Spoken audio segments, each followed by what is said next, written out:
Welcome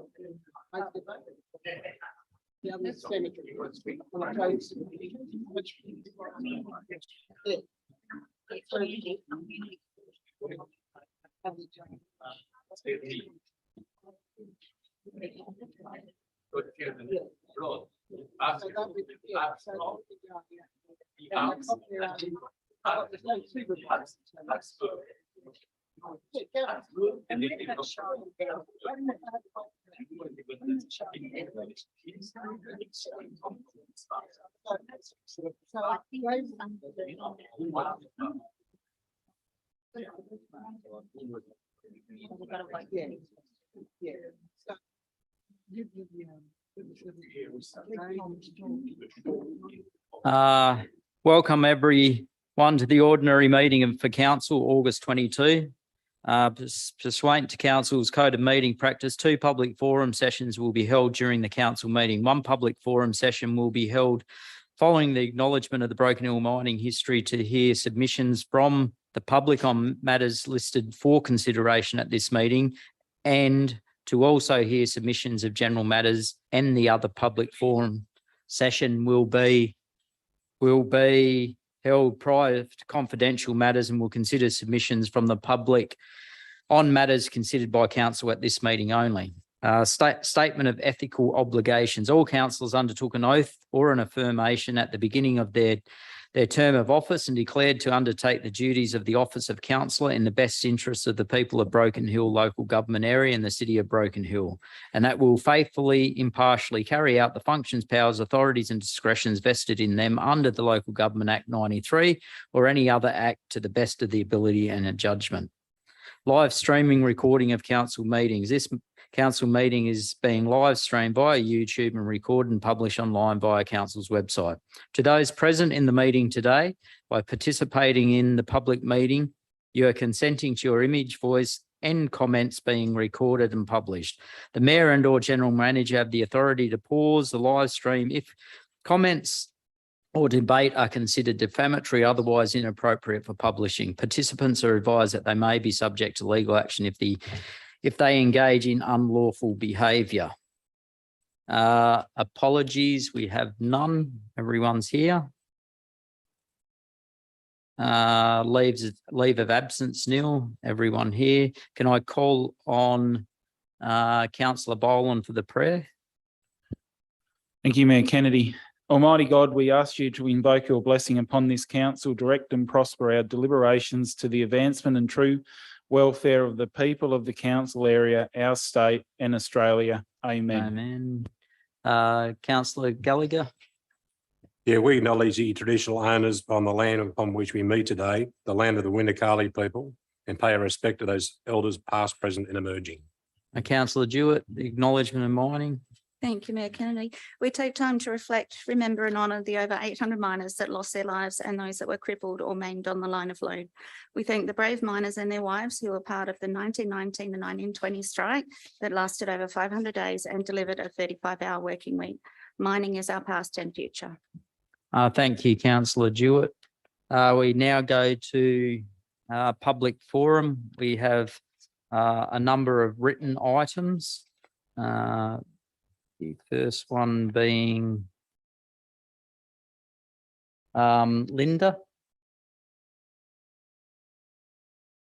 This is to do with the application before council, development application before council, cat housing. The microphone over there, Linda. Mayor Kennedy, I submitted a conflict of interest. Oh, did you? Yep. We have a conflict of interest. No worries. Thank you, Councillor Brown. Sorry, I didn't even see that. Yeah. Yeah, this is just, she's going out. Yeah. Yeah. Yes, thank you, Linda. My name is Linda Francis. I'm the Secretary and Treasurer of Four Paws Kitty Galore. I'm representing Ray and Christine tonight. Thank you to Mayor Kennedy and the Broken Hill City Council for considering our development application.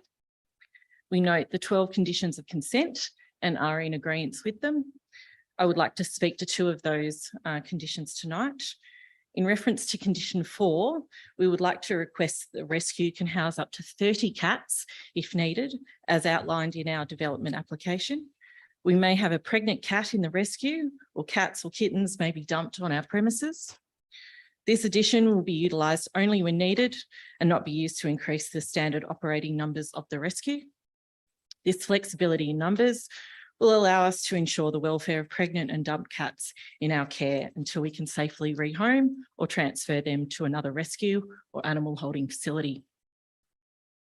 In reference to condition 7, rehoming approvals, we have made application for a rehoming organisation number, and the Office of Local Government have informed us that we have provided everything needed for our application to be finalised. We're just awaiting processing and a number to be generated from the pet registry.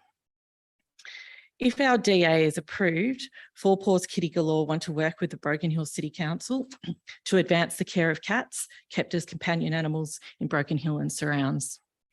We would like to utilise the expertise of council ranger staff in rehoming cats in our care so that we can maintain the proper numbers of cats in our rescue as deemed by condition 4. Thank you for your time tonight. Thank you, Linda.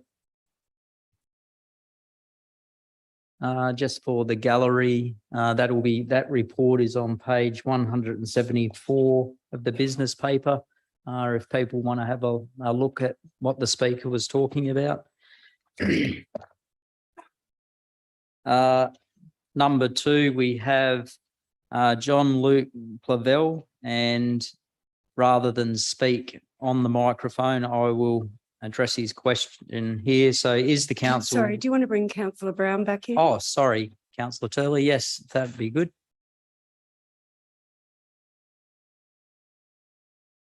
Thanks, mate. Thanks, Councillor Brown. Is council aware of the dangerous metals have been blown over the city? To which extent is the council keeping the streets lead safe? Long-term plans to remediate lead levels. So council has written to state and federal governments to ensure that water is kept at a level that's affordable to ensure that we have vegetation to keep lead levels down. Council only yesterday spoke about our economic development plan and the essential that Broken Hill keeps lead levels down, and to ensure that any where our lead levels for children are no higher than what the international standard is, which will eventually be 0.02 of or 2 milligrams per deciliter. Yes. Do you consider the little machine that you are going around town? You know, the little machine going around town, we keep this town free of lead. Yeah. Do you consider that little machine is of any use at this stage? And do you consider increasing more machines to go around taking more dust out of the street so we can all survive that ordeal? Oh, definitely. We do have the No, we've got the big machines as well. So that little one's really, yeah. So, yeah. Yep. How many more? 3? 2 big machines going around, and the little ones really is just for the footpath around Argent Street. At some stage.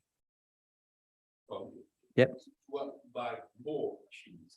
Look, the best way to keep lead down in the city is to make sure all our streets are vegetated. The best. No. So where the dust is, yes, no. But what happens? No, but what happens is when you vegetate footpaths and their surrounding areas, the dust can't blow from those areas. So. Is on everybody's backyard with the children playing in their little cemetery. Oh, look, I agree with you. It's a federal issue. What do you intend to do about the level of lead that is in everybody's backyard? I can't do anything. What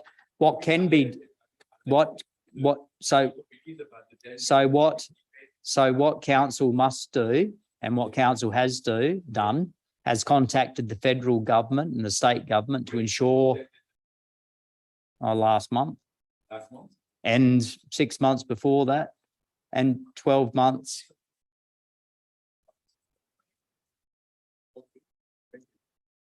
And 12, no, that's all right.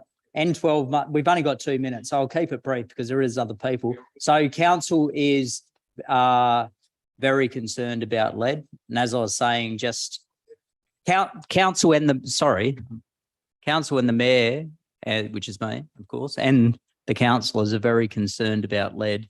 As I was speaking earlier, just yesterday, council actually raised all the concerns you have raised. One of the things is Broken Hill, and this is what's very disappointing for this council and the community. Broken Hill is in New South Wales is treated differently the rest of New South Wales. It's quite acceptable for our children to be above 10 micrograms per decilitre, when in Sydney, they go into panic mode when they get up to 5 litres per decilitre. Hey? Yes, well, so be assured that we are onto this.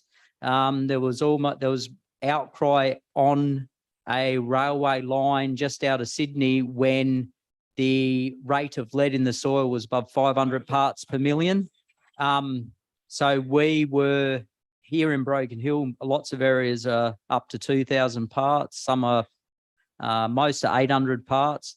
So I do want you to understand that council understands it, and we have to make sure that the federal and state governments understand it. But they're the ones that must provide us. Yep, one more because we have to go. Yeah. The whole generation of our beautiful little children today are going to be affected severely for the next 50 years by basically the terrible situation that is unfolding on a daily basis in this town. And I believe that some very big vested interests in this town, which are vested, you do get royalty for mining, don't you? Miss, no, the government gets royalty from mining, not us. The government, the state government. Best behavior, when you go back to federal, they get big royalty from this town and the mining industry. It's not in the east, they don't want to work the upper town. Well, what they need to do is supply us with cheap, affordable water so people can get grass verges going. Council can afford to water all our parks and gardens at a cheap price to keep lead dust under control. Schools need to be able to keep their ovals green so they're not playing on dirt. All this. So I'll talk to you at the end if you want more. Of course you are. Of course you are. Yeah, but I'll talk to you at the end and give you a full rundown of what we're doing. No worries. No, you should be concerned. We have a councillor on the lead reference group. Very important. No worries. I'll just go on because I don't want to run out of time because we only get 15 minutes. Gail Smith. Gail, block at the back of our house.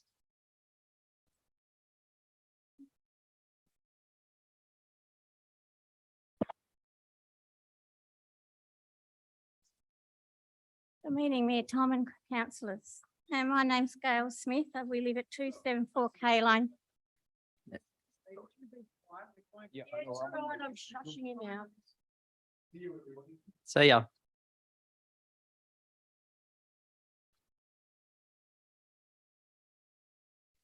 Gail. And we live at 274 K Line Street at the back of Bowen Lane, which is not on the map. There's a block at the back that is it's starting to grow over our fence. The neighbour's got birds and mice at the moment. We've had snakes before.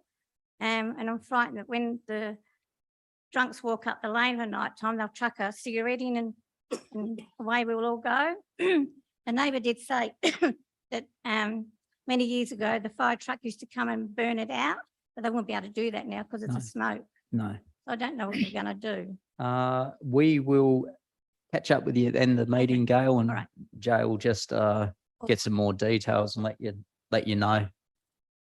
No worries. Paul Dittori, this is a fruit fly.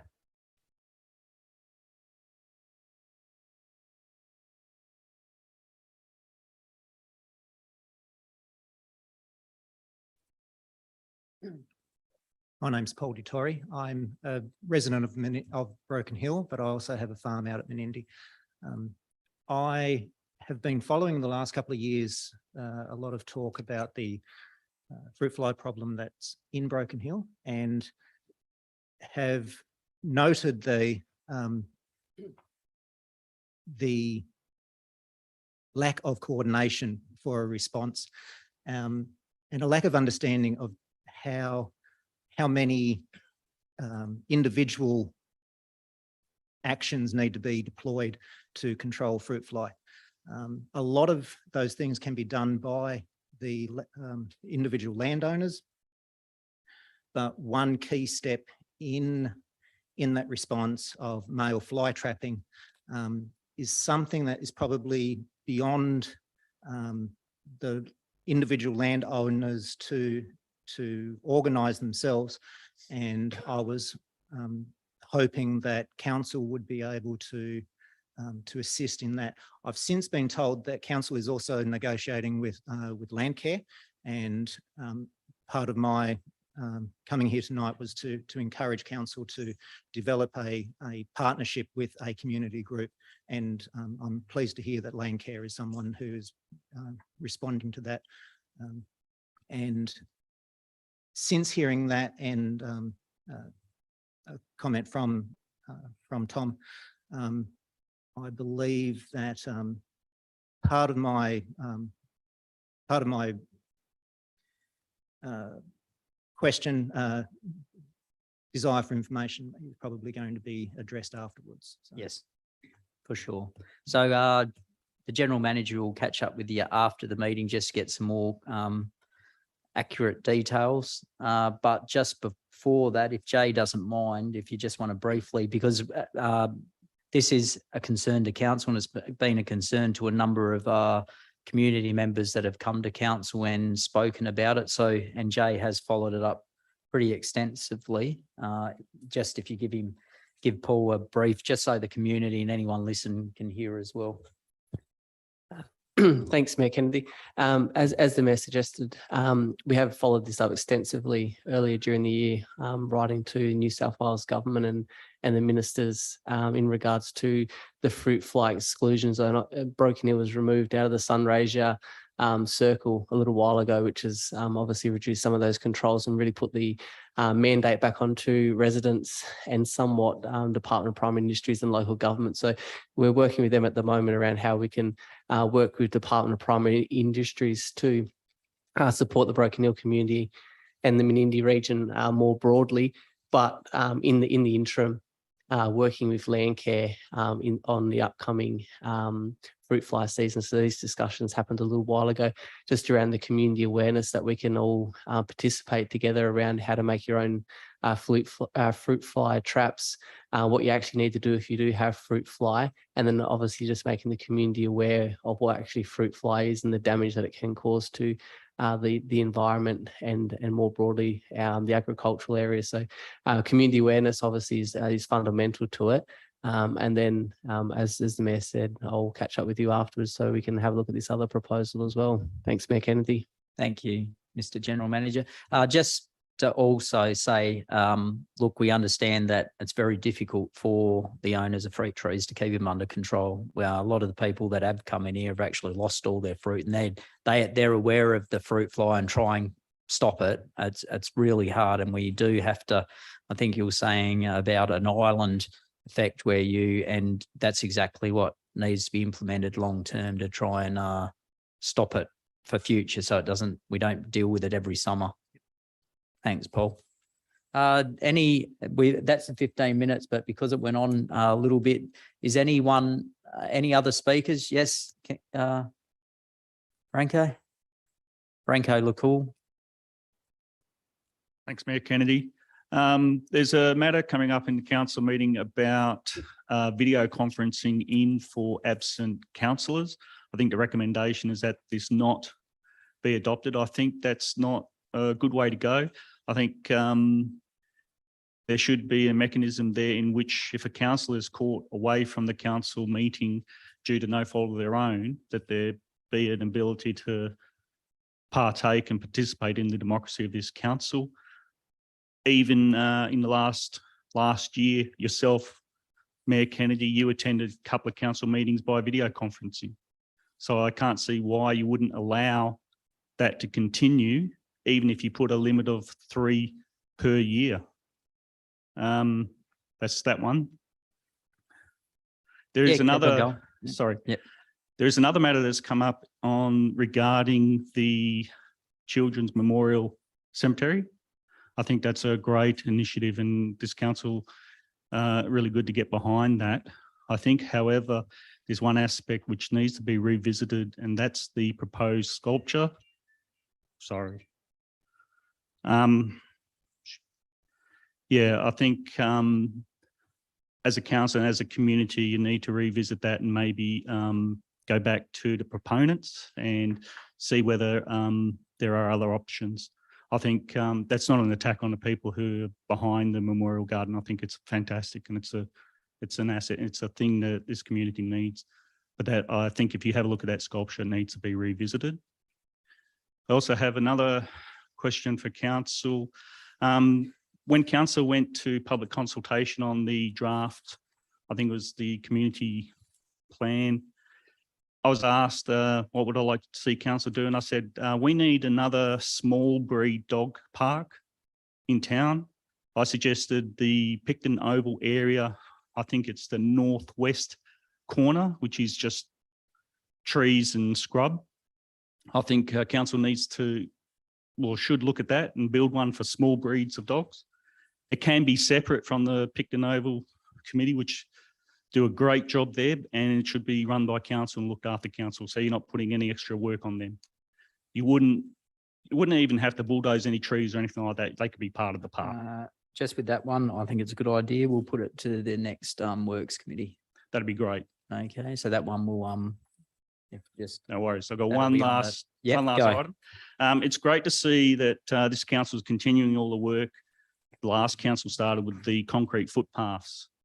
However, some friends have said they're seeing footpaths ripped up where there's already concrete and new footpaths going, but there's still so many blocks which have never had a concrete footpath, and they're wondering why is that the case. In one particular street, Long Street, towards the Central Football Club and Memorial Oval, never had a concrete footpath. So I'm wondering if work can be done or started in those sort of streets, particularly Long Street. Yeah, I'll answer those ones for you because that was questions that had been brought up before. So the reason those streets have been done is to give us accessibility to particularly disabled walkers, etc. So it's in a complete loop down Blen Street, up past the Oval to the pool, back around, down to the William Street, to the plaza around there. So people mobile impaired or visually impaired, you've got no problems. When it comes to other footpaths, and a lot of people don't know this, that the footpaths that in front of places are usually have been paid for by the owners at some stage of those houses. So the general manager has explained quite well, if people want their footpath done, it can be done, but it's at the cost of the owner of the property and council. So in the past, it used to be a 50-50 split. But what actually people found out very quickly was probably more expensive going for a 50-50 split than a... So those residents will never have a footpath, concrete footpath in front of their house if they don't pay for it themselves. I'd never say never, but the thing is you've got a long... No, you've got a long wait, let's face it. They're never going to see a concrete footpath, I would say, probably put out the front of their property unless they pay for it themselves. I'll go to the general manager. What's council's policy on Thank you, Mr. Mayor. The active transport plan that council's adopted does cover the majority of footpaths within the city. It's a $40 million plan to roll all those footpaths out, and the priorities have been put around the stage 1, stage 2 and stage 3. We're still in stage 1 at the moment, and they are, as the Mayor said, around the high traffic routes, about linking the core facilities of the cities around schools, obviously, to shopping centres and parks and gardens. As the Mayor said, the timing of them, obviously you've got to move that out year on year. We spend about $1 million on footpaths. At the moment, it's been fast tracked because we've been successful in government funding from the feds and the state for footpaths specifically. But if it goes back to just being council funded, at the moment, based on our capital budget, it's about $1 million a year, which obviously slows down the process quite considerably. If anybody does want a footpath that isn't on that list and the timeframe isn't suitable, then the option there is for those footpaths to be installed, but it is currently under council's policy, the residence cost. Okay, thank you very much. Just one final question. Yeah. The information about where the footpaths are going to be built in future, is that on the website? Can that be put on the website? So what council is planning to do is our action list, that report, that will now be coming to the council meetings, which has all that information on it. So that's got the future plan where they're going. Yeah, that's got all that. So it's actually a pretty detailed report that usually is just on the councillor's portal, but it will now be going to the Works Committee, which then will be approved by council and will allow the community to see all those works as they happen and future happen. Great. Thanks for your time. Thank you. Just one more, because we've run out of no one else. There is an opportunity at the end of the meeting as well. So thank you, everyone. We have minutes for confirmation. Moved Councillor Hickey, seconded Councillor Chandler. Anyone speak to the minutes? No, all in favour? Declared them carried unanimously. Disclosures of interest. I think we have one disclosure of interest, do we? Oh, we have a few, do we? Those. Oh, right. So sorry, of course I do. Could councillors just read out their disclosures of interest?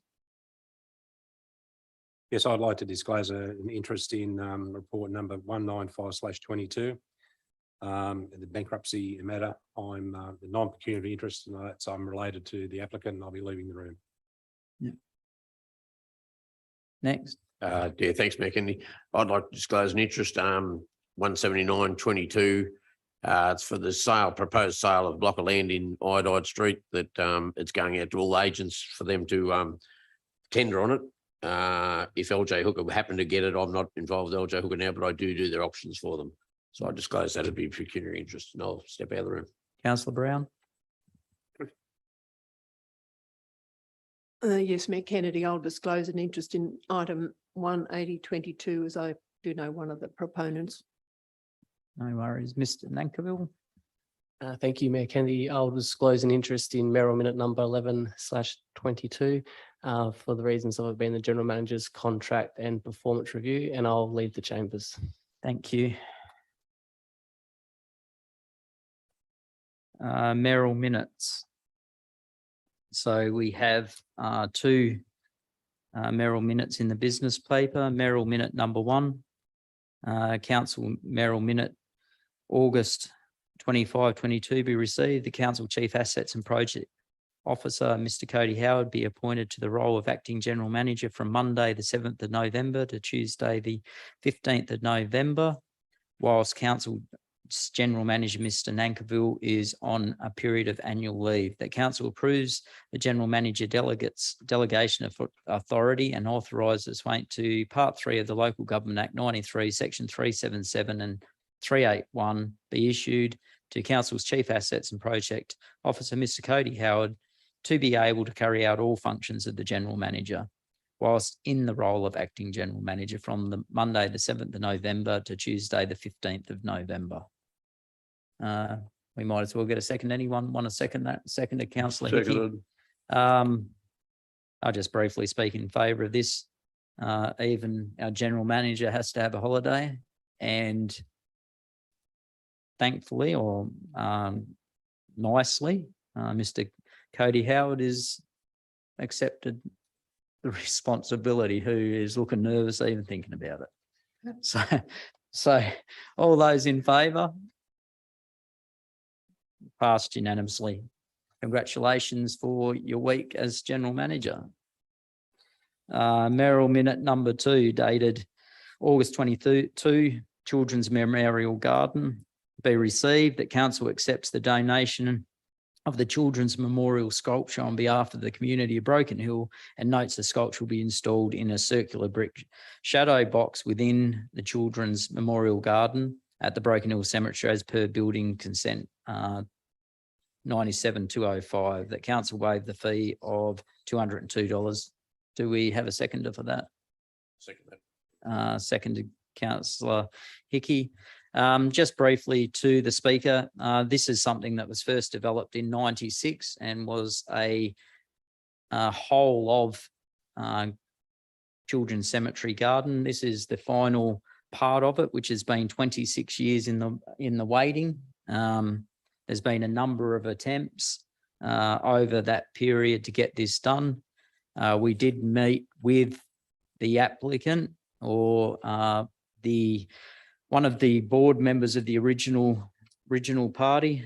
Unfortunately, that a number of those who were originally involved have passed away. It is a great honour for me as the mayor. I'm sure it was a great honour for the general manager and our assets planning manager to be there and do what we can and get this Mayoral Minute done. So after 26 years, one meeting with the current council, we've been able to get in 1 month, get this up before council and hopefully finish off what's taken 26 years to do. Councillor Hickey, would you like to speak to that? Yeah, thanks, Mayor Kennedy. It's a pretty personal thing to me out there when the council, and it was a great initiation of council in about 1990 to start the children's section. And then in 1996, they come with Memorial to make it a garden and an enclosed area. Brian Simons from Simon Steel at the time was very involved in it. And I think it's a great initiative to continue it on now and finish it off after all these years. Thank you. Thanks, Councillor Hickey. Any other councillors like to speak to that? Councillor Brown?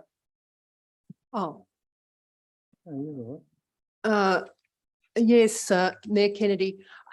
As you have said, it's a considerable time since this project was started, and the first part of it, of course, has been there for a number of years. But the sculpture itself, I'm just wondering whether maybe there should be an opportunity for members of the public to see this sculpture before it's erected. I also would like to see maybe a better photograph of it. It's not particularly, maybe it hasn't been very well placed in the photo. It looks as if it's just been taken at the back of someone's shed, to be quite honest. So it probably doesn't do,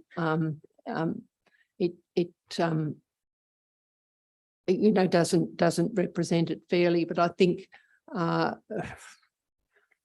I'm not sure whether, to be quite frank, whether people will be really pleased with this sculpture. I think it just maybe needs a bit more public consultation. Any speakers for? Yes, Mayor Kennedy. Yes, Councillor Page. I'd just like to add a few names to the list, the people that put a huge amount of effort, huge amount of money. My daughter Sharon, Pro Hearts family, the long list of people that had a huge input into that. So it's great to see that it's progressing now. Thank you, Mr. Mayor. More, Councillor Page. Any other speakers? I'm sorry, thanks, Mayor Kennedy. I wonder if Councillor Brown, I think, this is a great initiative, and I don't know what was holding, why it was delayed, but if the parents of the children there rather than the general public be consulted to make sure that, you know, they're aware of what the next step is. Yeah, just Councillor Hickey. Yeah, I'd just like to respond to that, at the time and when that sculpture was designed, all the parents were consulted, and anybody who wanted to be involved was most welcome to be involved in it, and all agreed with what was going in there. And I just think that we should honour that, rather than come up with new ideas now. It was the initiative of all those people at the time, and it was pretty important to them. Yes, I'd just like to wind up the speaking then. So contacted by Richard McLean, whose child was buried there, 12 months old, very sad looking at that. Brian Simons, Brian Gross, Cole Fritz, Jack Clark, a number of people. This was designed 27 years ago, sitting in Brian Simons's shed. The sculpture that we're talking about is also a stainless steel bath that will have rocks in there. The garden was done by them. The fencing's done by them. Lighting's done by them. The circular brickwork. The thing that's missing is the steel tube that goes into it. The sculpture that some people may not like, it was done by one of the Hart girls. That is copper. It's to signify all the different materials that are used on graves out there. Reflects all the materials used on those graves, and it would be insulting for this council to now say that it's not good enough when it was done by those family members and the children and the parents of the people we are talking about, and all those people all those children in the first row of that cemetery. Their parents are the ones that did this, and it would be insulting for this council to do anything other than to accept from the last remaining live member of that group, which is Richard McLean, 27 years since his child died. So very, very sad. And I'll put it to the vote. All those in favour? Declare it carried unanimously. Thank you, councillors. Mayoral Minute, another verbal Mayoral Minute, number one, that Broken Hill City, verbal Mayoral Minute, number one, that Broken Hill City Council makes the New South Wales Ombudsman report about the construction of the Broken Hill Civic Centre open to the public, that copies be available to read at the Council Administration Building and Library, that the Ombudsman's report be made available on Council's website. Do we have this? Anyone want to second that? I'll second that. Second that, Councillor Allgate. I'll just briefly say this is an important one. The column in the newspaper from former Mayor Peter Black spoke about transparency, and when it comes to this civic centre, what I consider a debacle.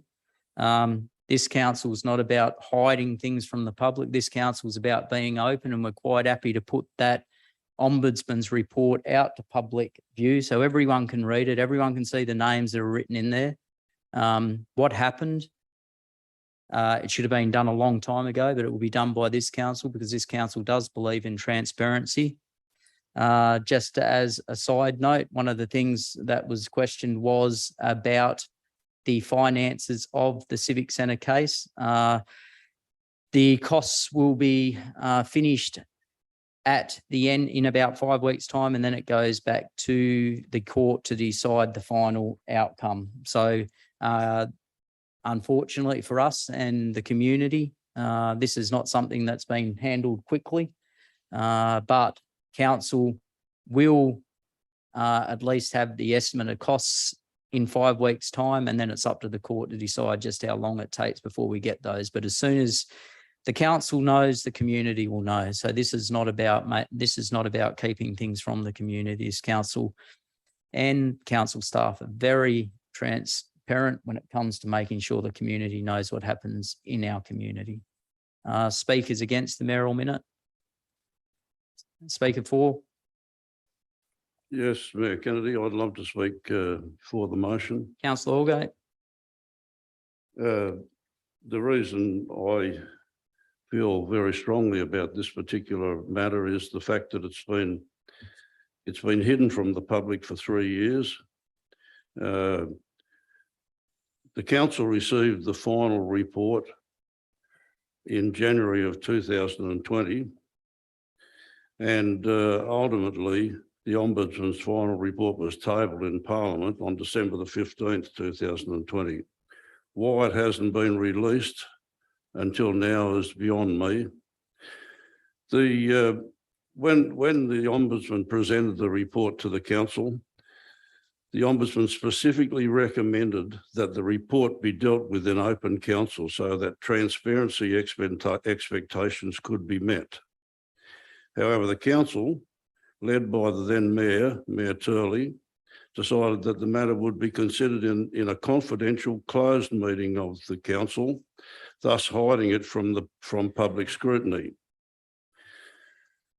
There are a lot of important issues raised in the Ombudsman's final report, and they're issues that should have been raised back when the report was first tabled with the Council back in January of 2020. The important issues, the most important issues, I suppose, were the fact that the General Manager, without any reference to the Council— The then General Manager. The then General Manager, excuse me, without any reference to the Council, decided in his wisdom that in spite of the fact that there was no certificate of currency that the Council was not in any position of or had not held a certificate of currency, which would allow the Council then to use the Civic Centre for major functions. In the absence of that certificate of currency, the then General Manager decided to allow the Civic Centre to hold two major functions. I think they were about a week apart. The second one was, when the second one was held, the certificate of occupancy was still not available. And all of this was done in the absence of any reference to the Council, the elected body, the governing body, the body that's supposed to make decisions about important issues. The final report is a lengthy 80-page document with specific recommendations. These recommendations, generally unchanged from the provisional report following the provision of Council submissions and those of the Mayor who supported the GM's actions, two councillors, namely myself and Councillor Kennedy, lodged a lengthy independent submission which was clearly at odds with the submissions that were presented by the Mayor and the Council. Interestingly, the General Manager engaged the firm of Riddeford and Lee to respond to the Ombudsman's findings and recommendations, and that firm provided a 132-page defence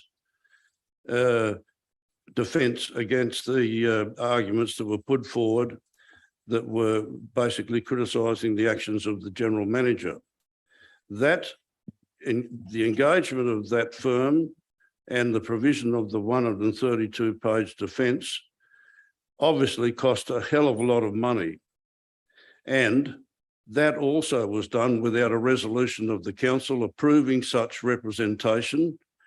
So that's another serious matter. The more serious issues that were dealt with related to the letting of the Civic Centre for the conduct of the two major events, as I've said before, in the absence of a certificate of occupancy and without prior Council approval. Such actions ignored the potential exposure of the Council to possible liability and risks involved should anybody attending those functions be injured. Given that— could the just hold on, Councillor Allgate. Can the gallery it's coming over here quite loudly, whoever's speaking over there. Councillor Allgate.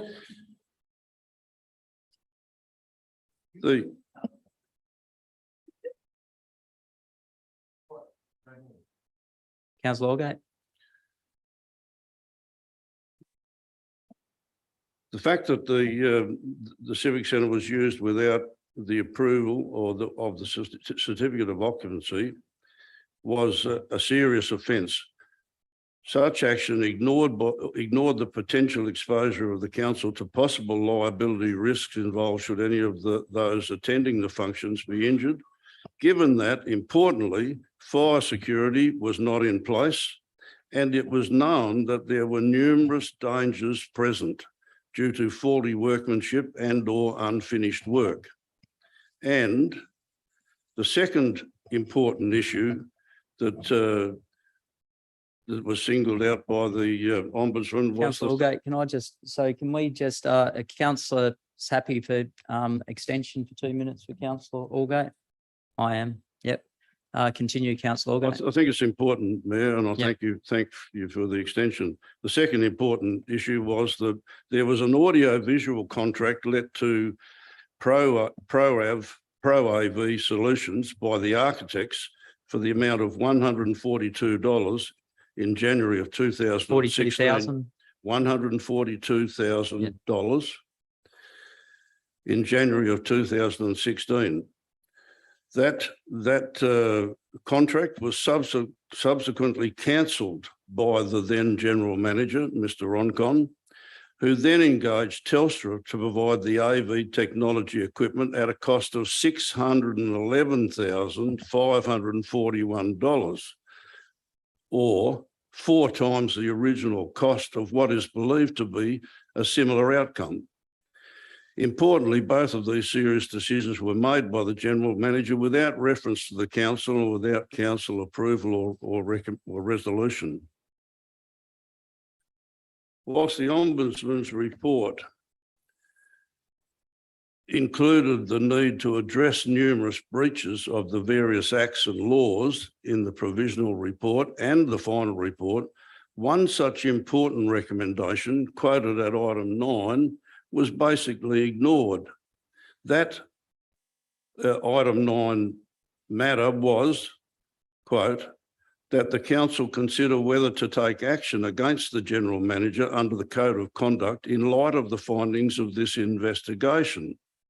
Sadly, the Mayor personally supported, Mayor Turley personally supported the former general manager, and no action was taken, no action at all. Instead, when the general manager's performance appraisal was conducted shortly afterwards, he was awarded a better than average result. I note Mayor Kennedy has raised this issue by way of a Mayoral Minute to ensure that the community can, at the very least, have access to the final Ombudsman's report so that the community members can see for themselves what took place in respect to certain aspects relating to the Civic Centre upgrade and management-related matters. Mayor Kennedy and his team are determined to ensure that such events will never be repeated in the future, and that this council will do everything in its power to ensure that council conducts itself in an open and transparent manner at all times so that the community are aware of what is happening. Thank you. Thank you, Councillor Allgate. Any further speakers? Just to briefly say, look, transparency is very important. Also acknowledging the past is important. You have to acknowledge the past to ensure things that did occur don't happen again. So I thank Councillor Allgate for going and giving that in-depth view. All those in favour? Declare it carried unanimously. Thank you. Number 4, another Mayoral Minute number 4.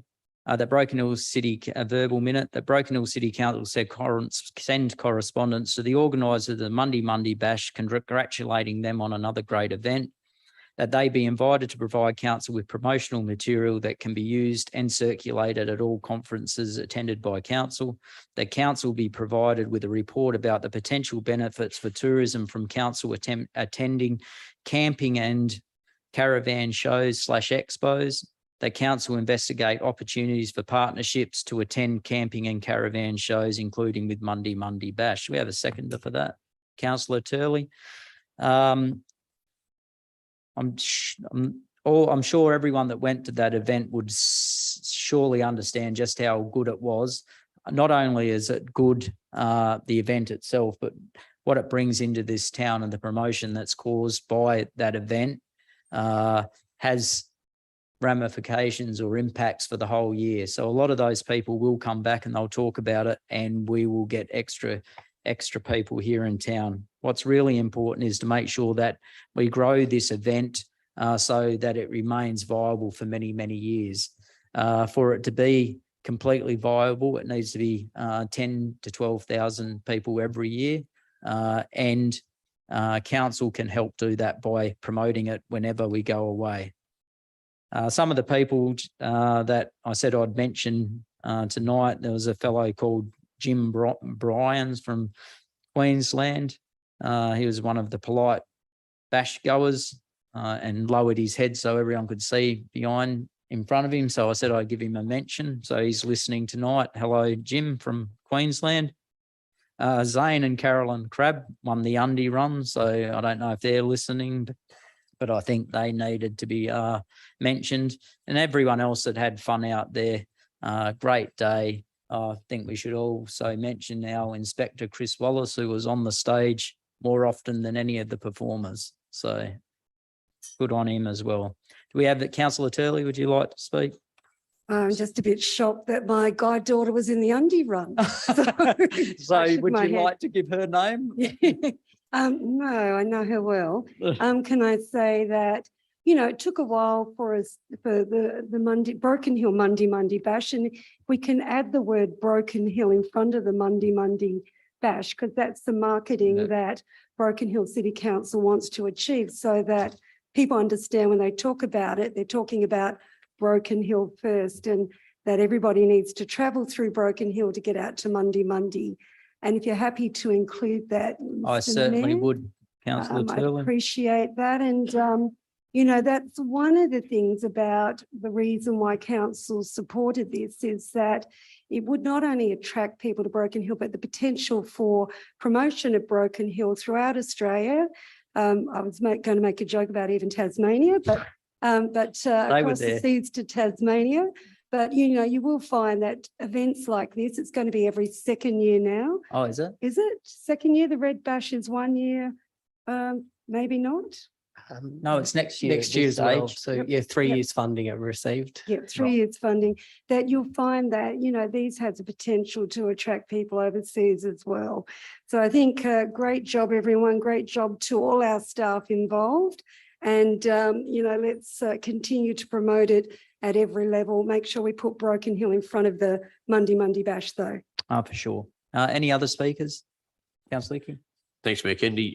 Just like to commend Mayor Kennedy on his speech on the opening thing. I had so many reports, heaps and heaps of people told me, you know, what a great job he did and how everybody felt welcome. Well done, Tom. Thanks. Thank you. We try and, well, that's one thing that, one thing we did, I'm sure everyone got. The whole of Broken Hill was welcoming to just so many people. People that are out there just think that Broken Hill is the best place. Councillor Hickey was talking to one bloke who bought a property at Silverton, and I was talking to a number of others that are moving to Broken Hill to become teachers. So it did have an impression, and we will get workers. Councillor Turley? Thank you, Mr. Mayor. I think one of the other things we should do is make sure our banners are actually themed to any of the events that we have in town, that they welcome people attending and celebrate Broken Hill people attending events. But also, you know, in the old days, about 5 years ago, more, we used to put up signs at the post office saying, or in major areas, welcome to this event.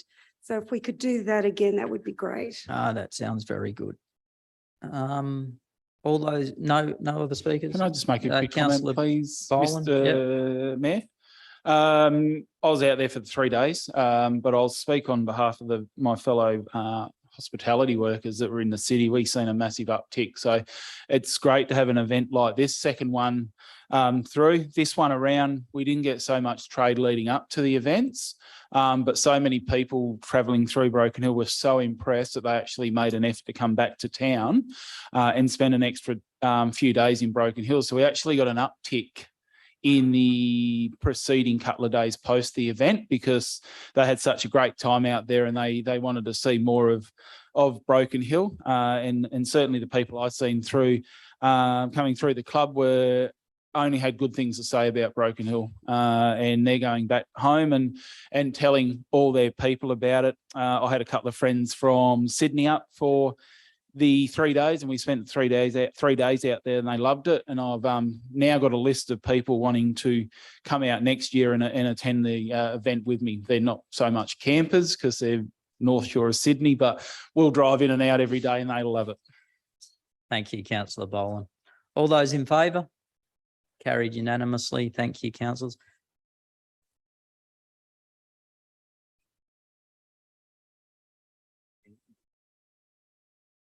Yep.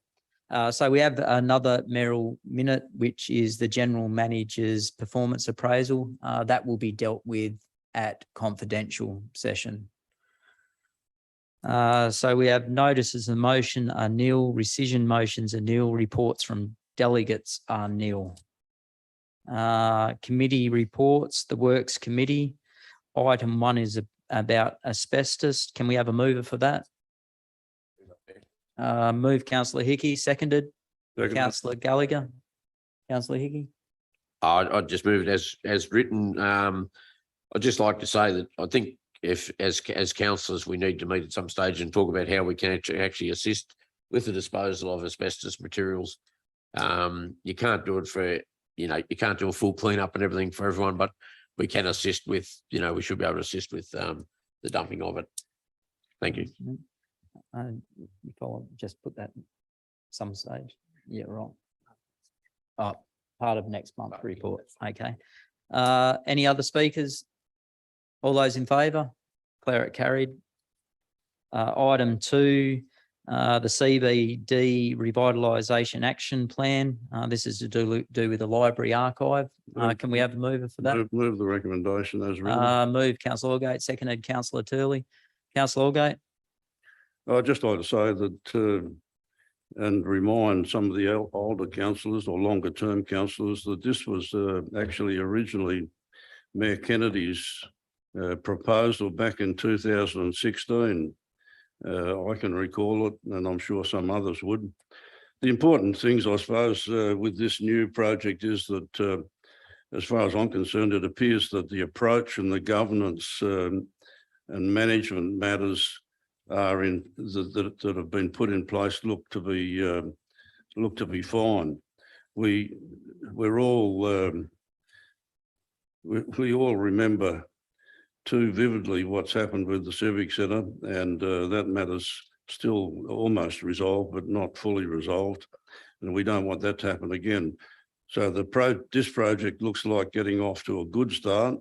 It looks like I hope it will be well managed, and it'll be undertaken for around 11 to $12 million, which is made up of a majority of grant money and council's proven funding.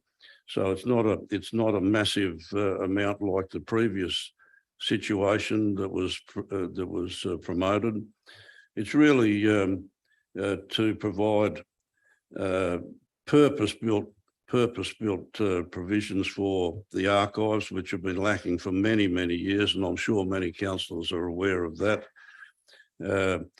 Parking has been mentioned. Is the parking going to be affected? And you'll see in the report that the current building of the new police station apparently will be completed in the final quarter of 2022, and at that time the existing police station will be vacant, and the parking area behind the station, which is quite a large area, will become available to be utilised for the library and archives.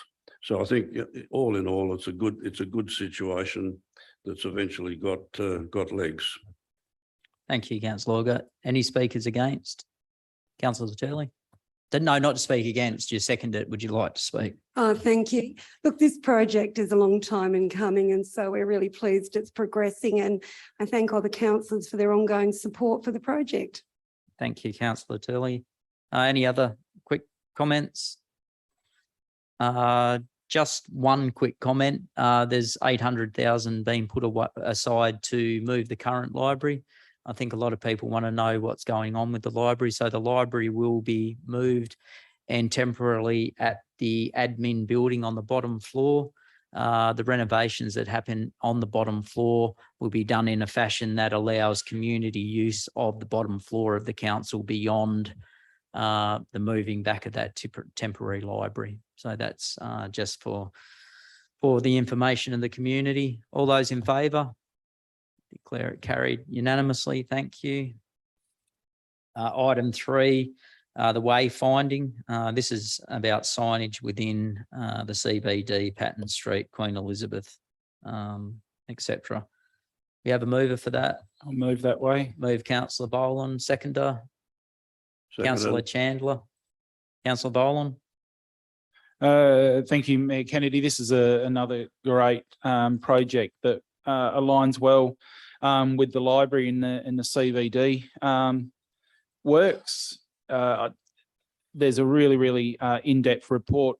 We had a workshop going back a couple of weeks ago, and these look really good, especially the Queen Elizabeth Park one. There's a story behind that, and there's obviously plenty of stories throughout the city. So these will be great. They stand out, and our original heritage signs and tourist signs that are out and about were great, but obviously they're getting a bit old now. I think they're around 30 years old, and it'll be good to see them upgraded and modernised.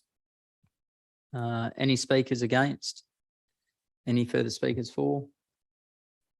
I'd just like to say, Councillor Brown? Oh, no. I'd just like to say, just for information, gallery and the community, council will at some stage also make sure that those signs are interactive, where you can use a phone QR code, get history of different people in town. The signs will enable education of Broken Hill. So when our tourism walkers are out there showing tourists and talking about it, they'll have a little bit of help where people can scan their phone and get extra information. So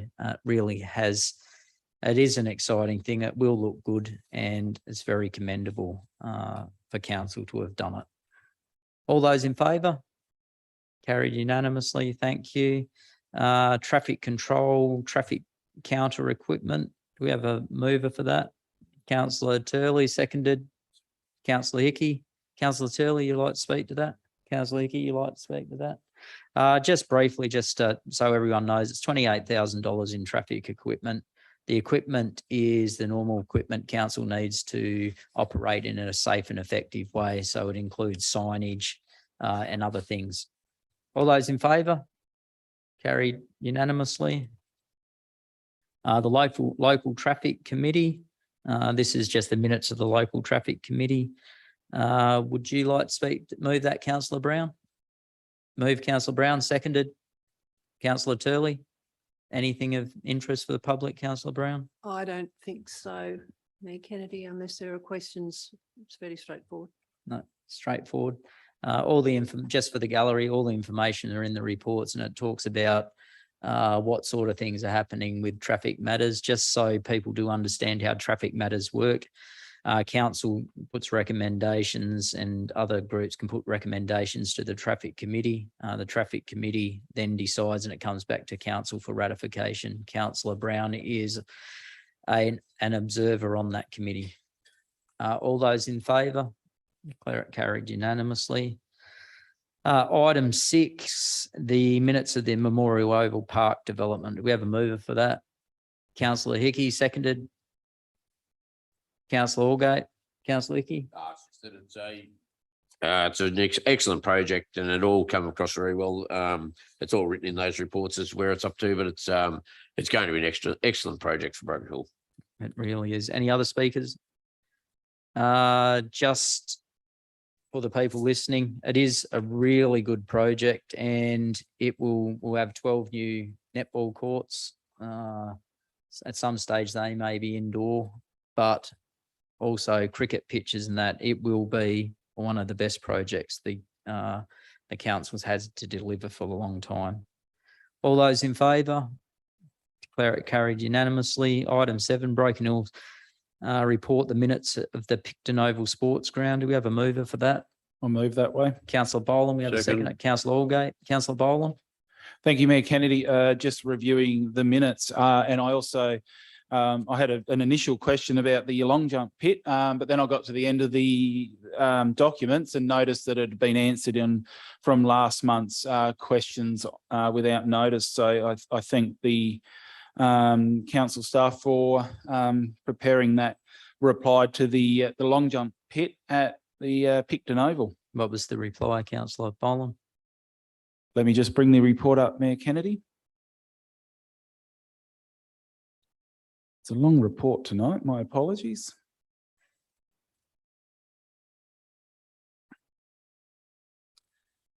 So the works are set to start. So the question was the long jump pit from Mayor Kennedy last meeting. And it is suggested that the new working group discuss the opportunity to award volunteers that were nominated. Hold on, that's the wrong one. Put me on notice here. Oh, there we go. Council has confirmed they have a designated contractor and will be liaising with them directly with the Picton Oval Sports Ground Community Committee. And the works are meant to be starting this week. There's no high teas in sight that I was reading originally, but good to see the work starting this week, and maybe through you, Mr. Mayor, if the General Manager could give an update when the works will commence. Happy with that. Thanks, Mr. Mayor. They've been making direct contact with the Picton Oval committee now, so but we can follow up that and provide an update to councillors tomorrow. I just think it's great that it's getting done. So whenever it's done, that's fine. The volunteers may want a high tea now after I read the wrong response. Any other speakers? All those in favour? Declare it carried unanimously. Thank you. Item 8, Memorial Oval Community Committee. We have a mover for that. Moved Councillor Gallagher, seconded Councillor Chandler. Any speak to that, Councillor Gallagher? Yeah. We've had a couple of meetings at the Memorial Oval. We jumped the gun. We tried to be first off the list, but unfortunately we're caretaker mode at that stage, and we redone it on the first weekend in July. So everything's okay. And I move the recommendation. Yeah. Any other speakers? Look, I was at the medal count, and what, as was the General Manager, what's come up really quite obviously from the AFL is the need for two ovals that have good quality change rooms and good quality facilities to bring combined teams here. That's whether that's junior or senior. So that might be one for you to follow up, Councillor Gallagher. Most definitely, Mayor Kennedy. Yeah. All those in favour? Declare carried unanimously. Item 9, the Riddeford Arboretum. Do we have a mover for that? Move Councillor Brown, seconded Councillor Jewett. Councillor Brown? No, Mayor Kennedy, I think they're fairly brief minutes anyway, so. Yeah. Things are going well. Just for, and I'm sure that Councillor Brown will probably say a little bit, just that at some stage that may also have interactive recording with when people go to see those plants, if you'd like to just comment briefly on that, Councillor Brown. At the moment, Mr. Mayor, it's just an idea. We've got a bit of the infrastructure to finish before that's done. The major projects at the moment, or the major considerations at the moment, are what we do with the fence. So there's a fair bit to do, I think, before we get to interactive sources of information, but eventually that's the plan, that we will have that. Interestingly, last week we had a working bee last weekend, and just by chance someone who was doing an ecological survey from Dubbo came looking for a particular species of acacia. that's there. And that to Alright. us, I mean, it was very pleasing to us that it is actually acknowledged as, you know, a really useful local resource, you know, really showing what the local flora. So that was that really underlined for us the importance of having the Arboretum there. That's excellent. No other speakers? All those in favour, declare it carried unanimously. We move on to Health and Building Committee. Item 1, local art society exhibitions at the City Art Gallery. We have a mover for that. I'll move the recommendation as Councillor written. Boland, seconded. Councillor Gallagher, is that? Yep. Councillor Boland. Thank you, Mayor Kennedy. Obviously, I was pushing for this, and I feel the Williama Art Society is an important society. I had the privilege of going to their winter art exhibition opening a couple of Friday nights ago, representing 2 organisations, so it was good. I was wearing dual hats, but looking at their honour board, it reads the who's who of Australian art. So quite an amazing organisation.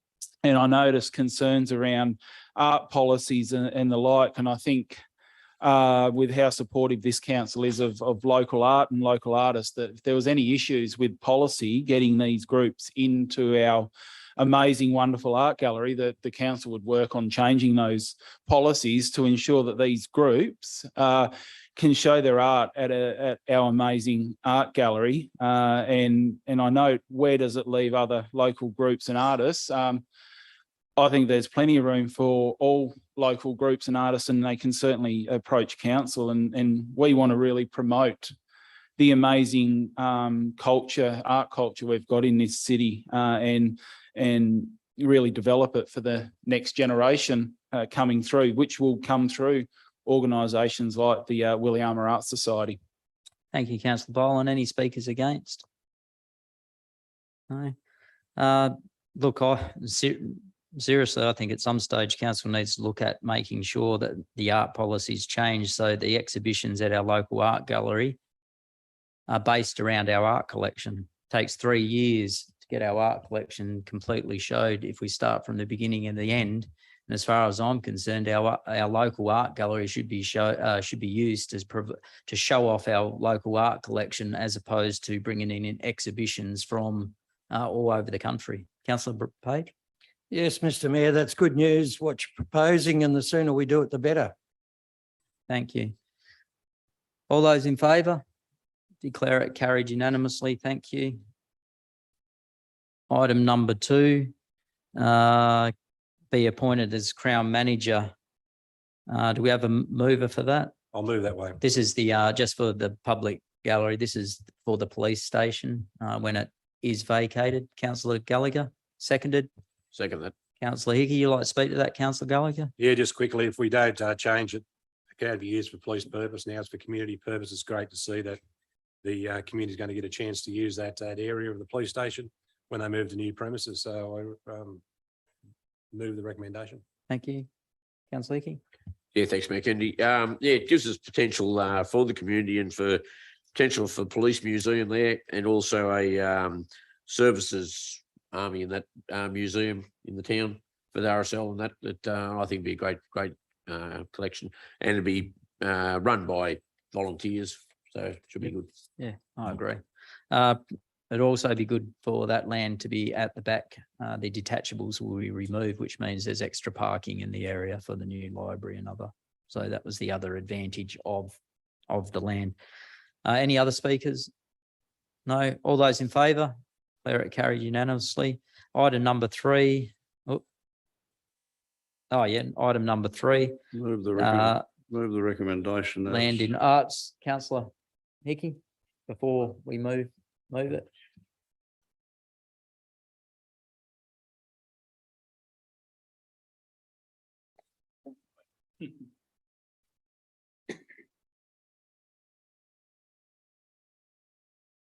Everyone like a 15-minute break, get a drink and stuff. Councillor Boland, did you move that? I'll move that way. Seconder, Councillor Page. Councillor Boland. Yeah, I'll second. Yep. Councillor Boland. What I've just moved. The iodide street, sale authorisation of final sale of Move the 245. recommendation as written. Yeah, Michael moved it. Oh, Yeah, you want to speak to it, Councillor Allgate? Michael didn't. No, Councillor Boland didn't even realise he moved it. I thought he was moving another motion. I would just like to say that the land is surplus to the council's needs. Apparently, it was at one stage it was destined to be used as a park of some sort. But given the council situation now, where we're pursuing freeing up as much land as we can for housing and residential development, I think this is a sensible move that we put it up for sale. Any other speakers? Yeah, I think it's very important, especially at this stage where rent's almost becoming unaffordable for some people within the community. The more council can do to ensure that there's as much available land for people to develop and build new houses, the better we can do. All those in favour? Declare it carried unanimously. Thanks, Simon. Mr. Brown.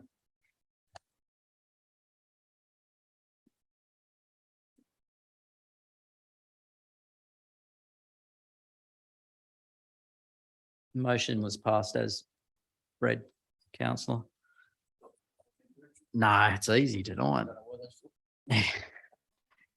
Item number 4, 323 Jones Street, change of use. I'll move that, Mr. Mayor. Councillor Page, we have a second to Councillor Chandler. Councillor Page. If we can include the request that was included at the public time, could we include that in it, Mr. Mayor? Yeah, so could that be written up that it be 30, but the extra 5, as was said in the thing? Yeah, you got that, Lisa? Yeah. Are you happy to accept that, Councillor Chandler, the amendments? Speak to it, Councillor Page. Councillor Chandler. Yeah. I think we really need this rescue or working well for the community, but I can't see any problems with it going at like the way it's all set up. It's very professional. And we do have a cat problem in Broken Hill. And if this can alleviate the work on the rangers and the general council, I think it's a terrific idea. Yeah. Any other speakers? Look, I think it's an amazing idea. There's too many cats, and too many cats end up either roaming the street or unfortunately having to be destroyed. I know a lot of people find kittens around their neighbourhood, and if you don't, you're very reluctant to take them to the RSPCA because you're told really quickly that they'll probably be destroyed or they won't take them at all. So you are doing a service to Broken Hill and the community. And for me, I think it's absolutely fabulous. So I'm fully supportive of it and I couldn't think of anything better. So thank you to the community from me. I'll make a comment. Councillor Allgate. Through you, Mayor Kennedy. I was present along with other councillors that inspected the premises and spoke to the owners. And I must admit that I was impressed about what the situation was from a cat's perspective. I think they're living in paradise, and I'd congratulate the owners on the efforts that they have gone to establish this cat rescue premises. They obviously love cats themselves, and from my observations, the cats certainly love them. Right, there you go. All those in favour, declare the motion carried. Councillor Brown, again.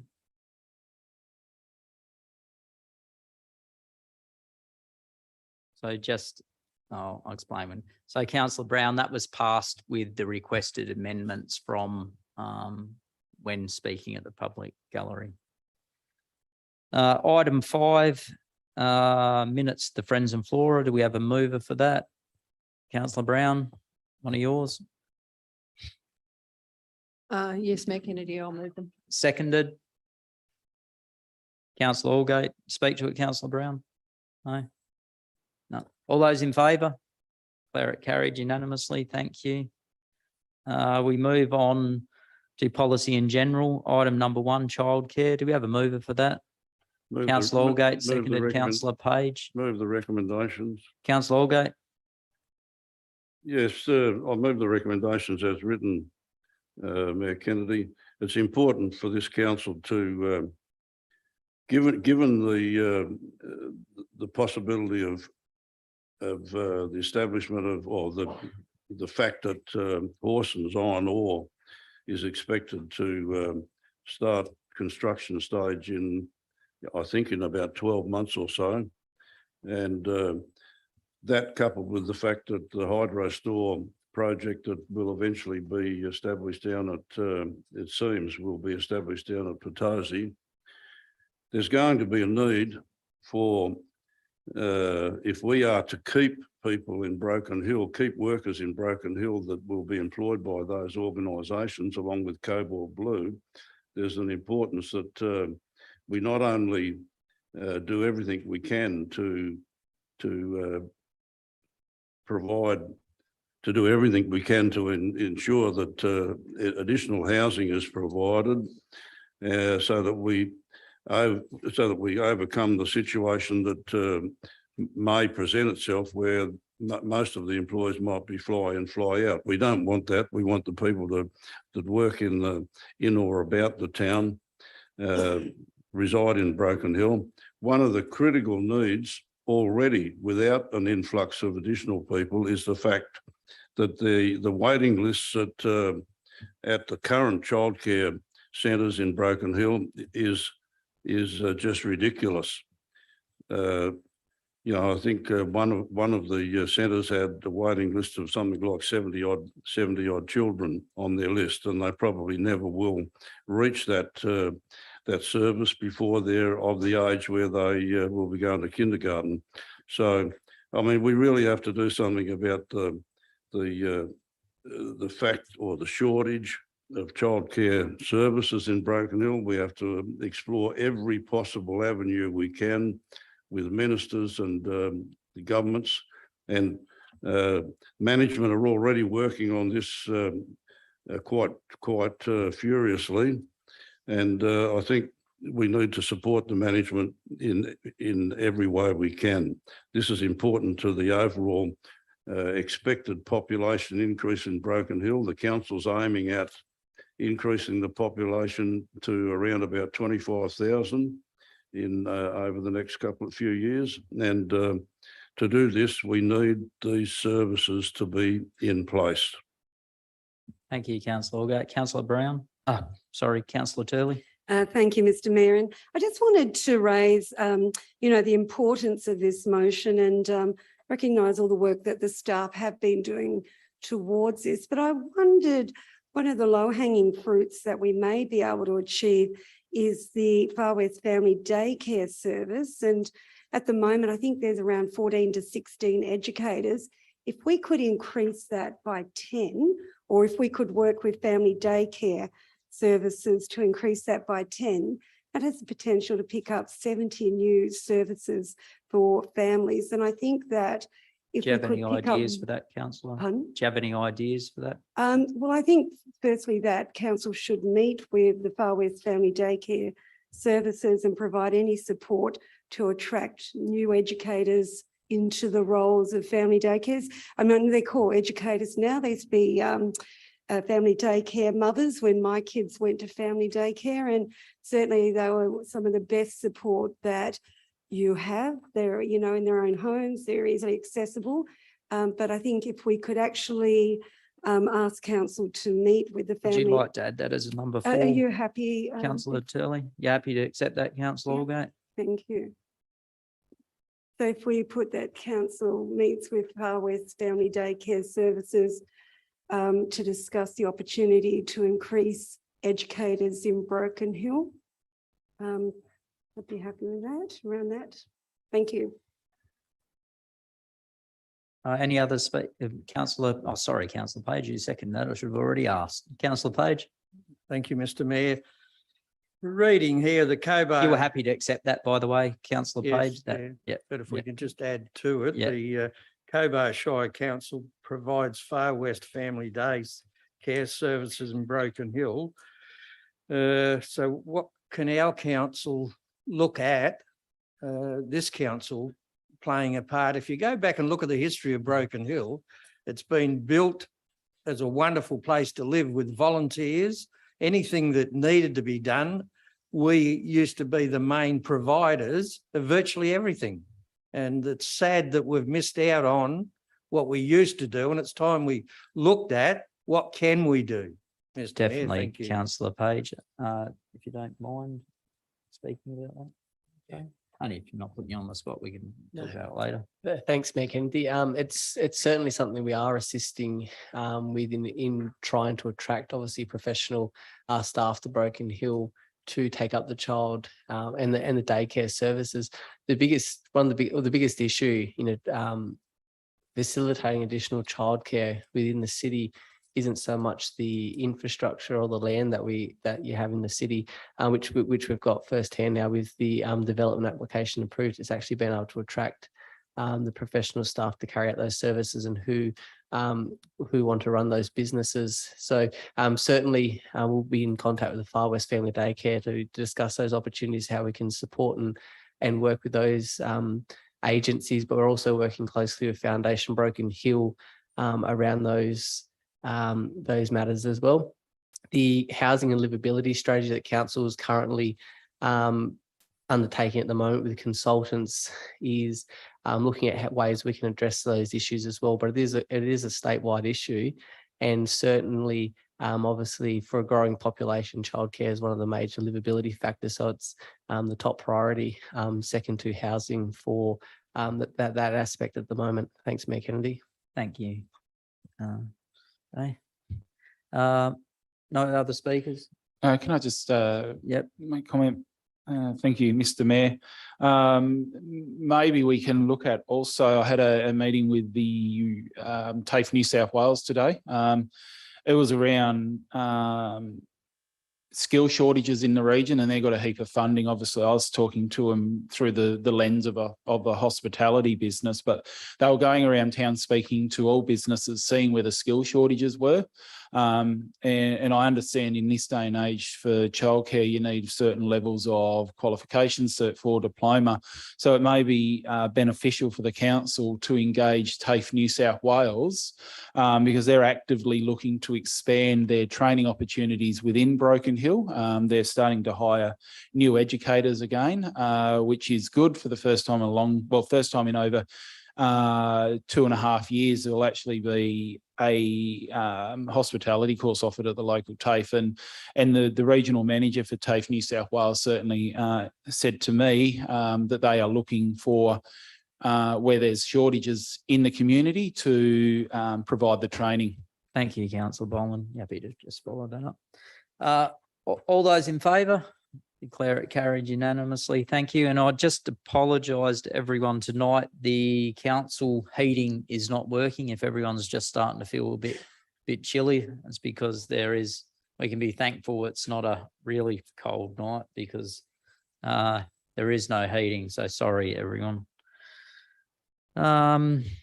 Council's code of meeting practice to permit councillor attendance via audio visual links. Do we have a mover? Move that way. Move, Councillor Hickey, seconded. Councillor Boland and Councillor Hickey.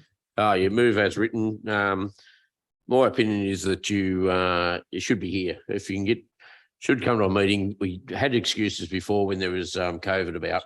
Can you just briefly read out what the motion is? Sorry, so that yes, everyone yep. knows. Broken Hill City Council report dated August 1, 2022. Review of Council's code of meeting practice to permit councillor attendance via audio visual link at standing committee meetings and council meetings. And the recommendation of the Broken Hill City Council report number 17722 dated August the 1st, 2022 be received, and the council makes no amendments to the code of meeting practice policy to permit attendance by councillors at committee and council meetings via audio visual link as per the optional clauses contained in the Office of Local Government Model Code of Meeting Practice. which means that we leave it, and you've got to be at a meeting. You can't do it by visual link. We did have excuses when there was COVID, when you couldn't get in, and that's when Mayor Kennedy did a couple of audio meetings, which he had because he had COVID and couldn't come in. But I think other than that, there's no reason why it should go on. Speakers against, Councillor Brown? Yes, Mayor Kennedy, I will speak against this because quite frankly, I can't see the reason for not going with the rest of the world in embracing the use of video technology. I mean, even this week, yesterday, we had a really successful workshop on the economic development of this city. I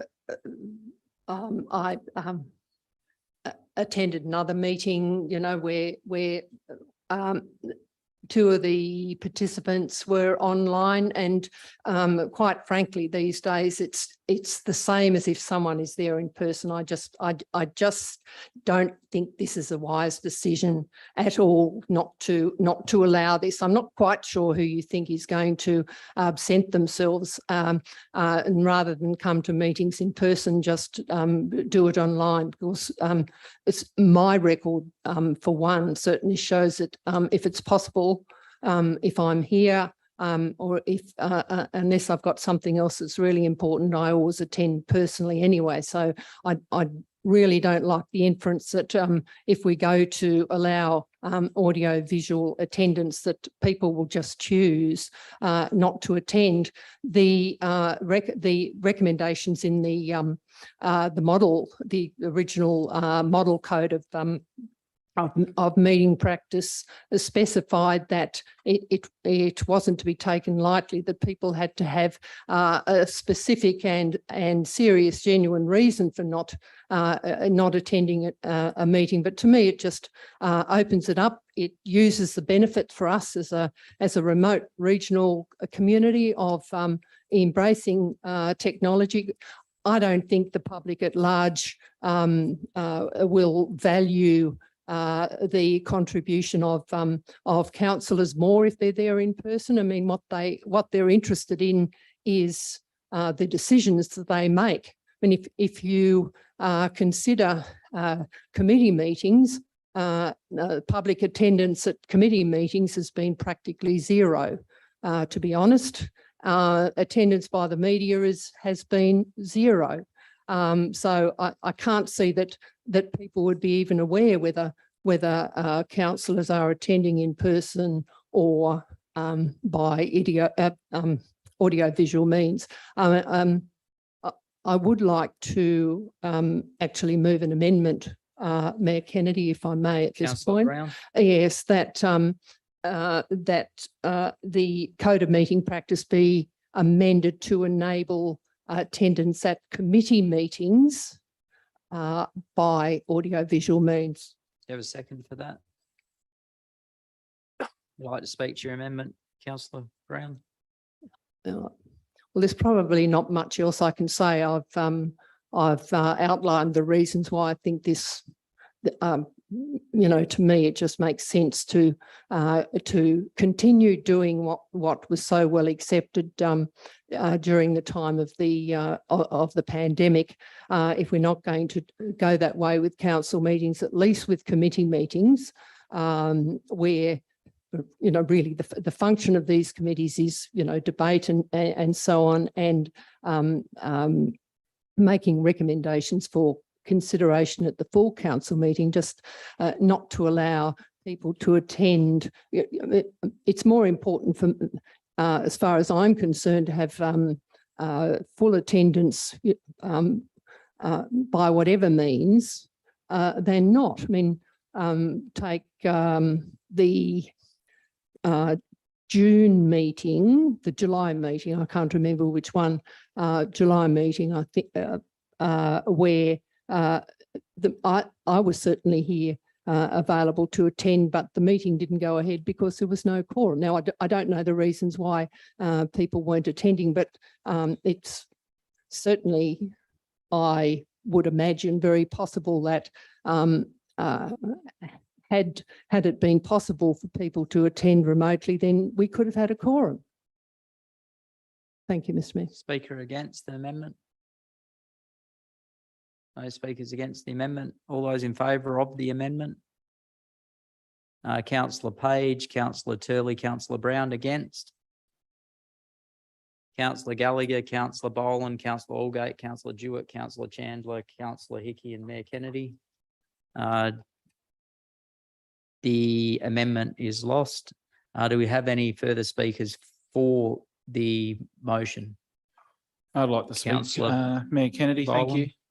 Boland. For me, being in the same room face to face is an important part of democracy. I probably live the busy life being a CEO of a large organisation as well as the city councillor. And I set my month around meetings. At times there is clashes and I will put an apology in. But other than that, I am sure that the council meetings are in my calendar first of all, and then I set my month around that. I believe a healthy democracy needs people in the same room. It's difficult when people on video link, and I think the pandemic was an extraordinary time, and it was required during that extraordinary time. But going forward, I don't think it's required in a functioning democracy. Yes, in private business, they are great. You don't have to jump on a plane and go somewhere. In a democracy, I think we need to be face to face where we can talk, debate the issue and have an outcome that's beneficial for the community and hear all views. And I think you can only achieve that face to face.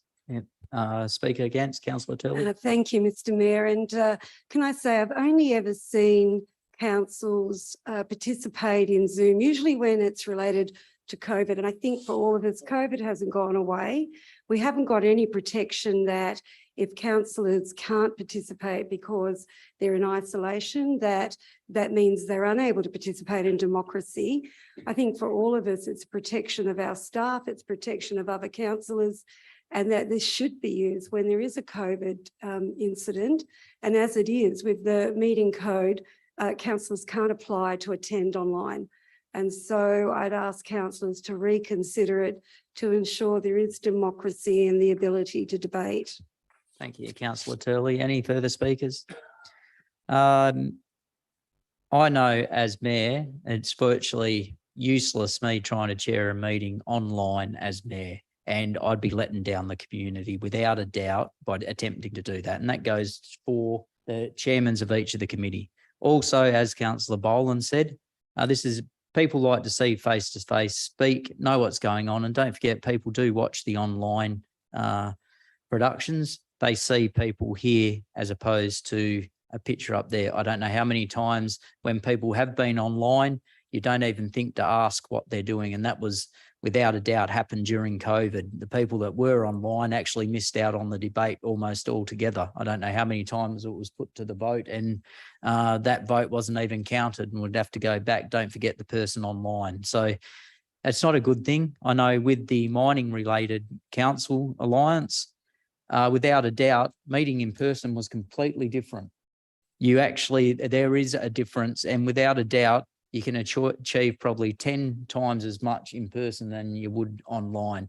And I can understand the point of view of the opposing councillors, but I completely understand the point of view of the councillors that are bringing this up. This is about making sure that council gets the best decisions we can possibly get by having people attend council meetings. And that's really what it's about. It's about making sure that each person puts their best debate forward. They see that other person and they debate their positions strongly. And that's what we all want to achieve, is the best outcome for the city. And I believe the best outcome for the city means live attendance. So all those in favour?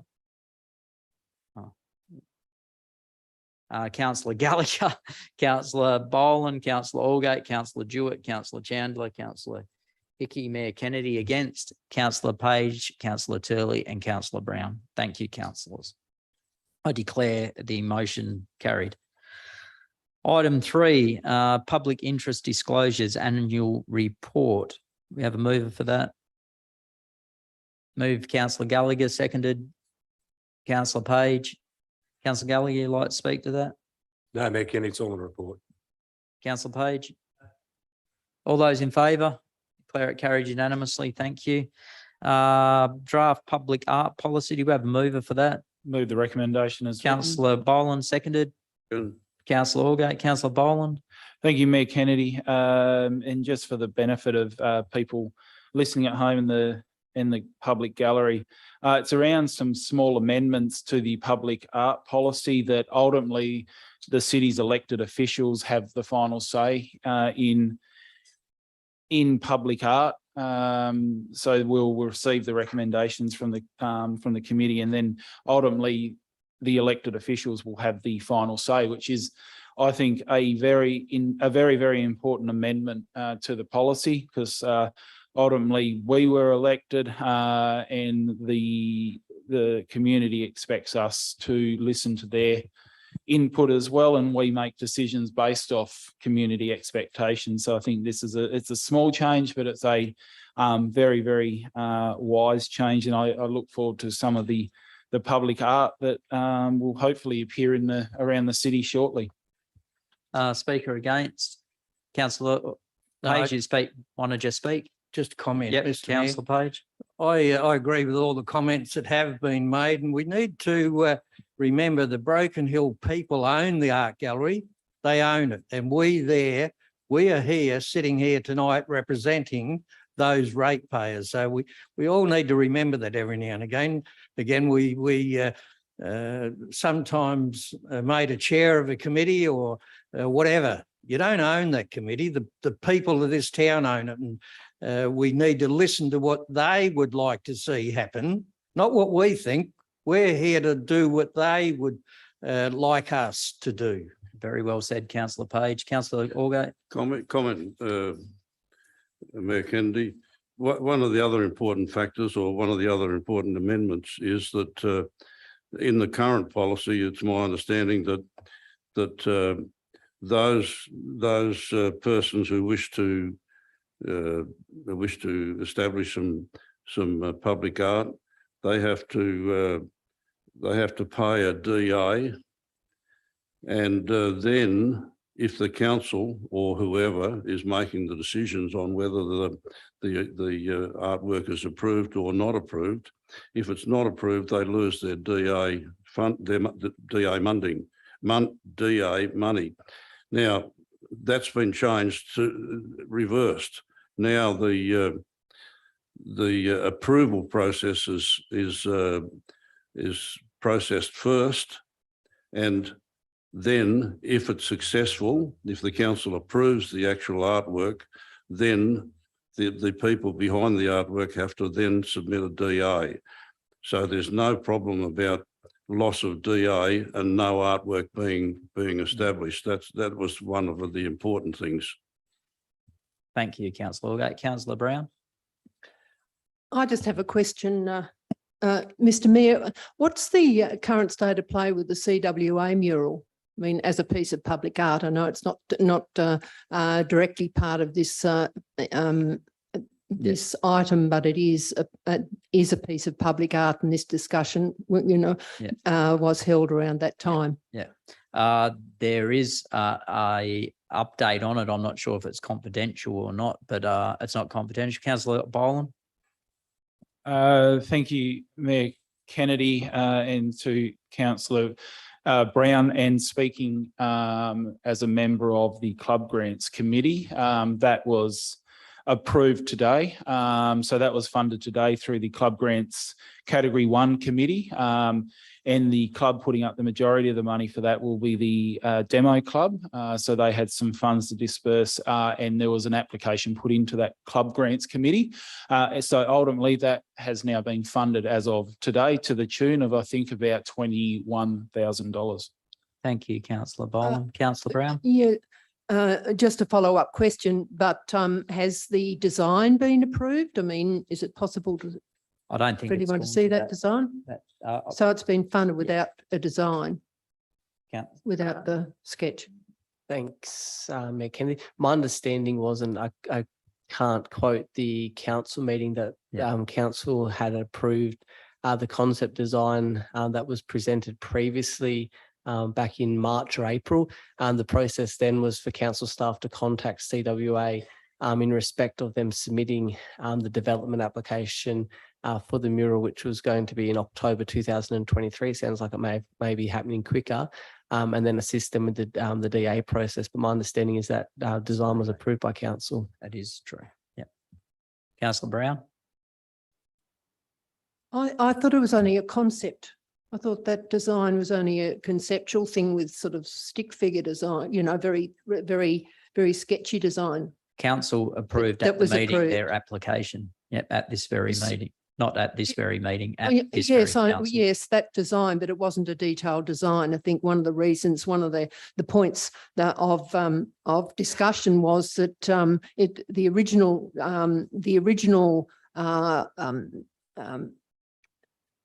recommendation was that you know that it go back to the CWA to develop and and present a more detailed design. It was only an idea. I'm just That was interested from to the know. Art Gallery advisory committee, the Yes, council. but I'm itself just said- interested. Yeah, I'm just said interested no. to know whether there is a more detailed design. No, one of their available complaints yet. during the thing was the cost of putting a more detailed plan in and paying the artists to do work.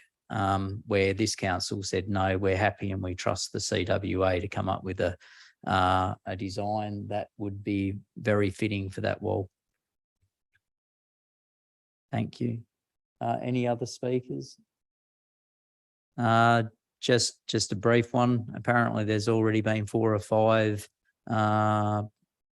public murals being discussed amongst certain groups and funding arranged. So as soon as word got out that council now is open to public art and public murals, there's already been 4 or 5 public groups that are talking about doing public artwork. So that's the difference between a council that loves public art and wants public art to go ahead and where decisions are for murals to be knocked back. And that's where people give up. So just to follow on from what council page is, we're here to represent the community, and the community love public art, and that's what we're here for. So all those in favour?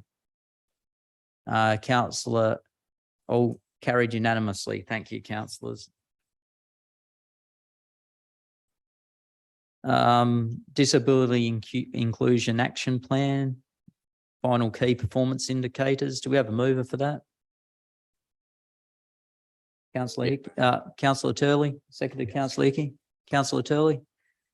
Pleasing to see the completion of this report. This was Broken Hill's first Disability Inclusion Action Plan, and although these plans are set for 5 years, there's a lot to be achieved, and I congratulate the staff, the Disability Inclusion Action Plan Committee, and all those who've worked together to make sure we address all the levels of disability in the plan. And with our new plan, I look forward to the implementation of that as well.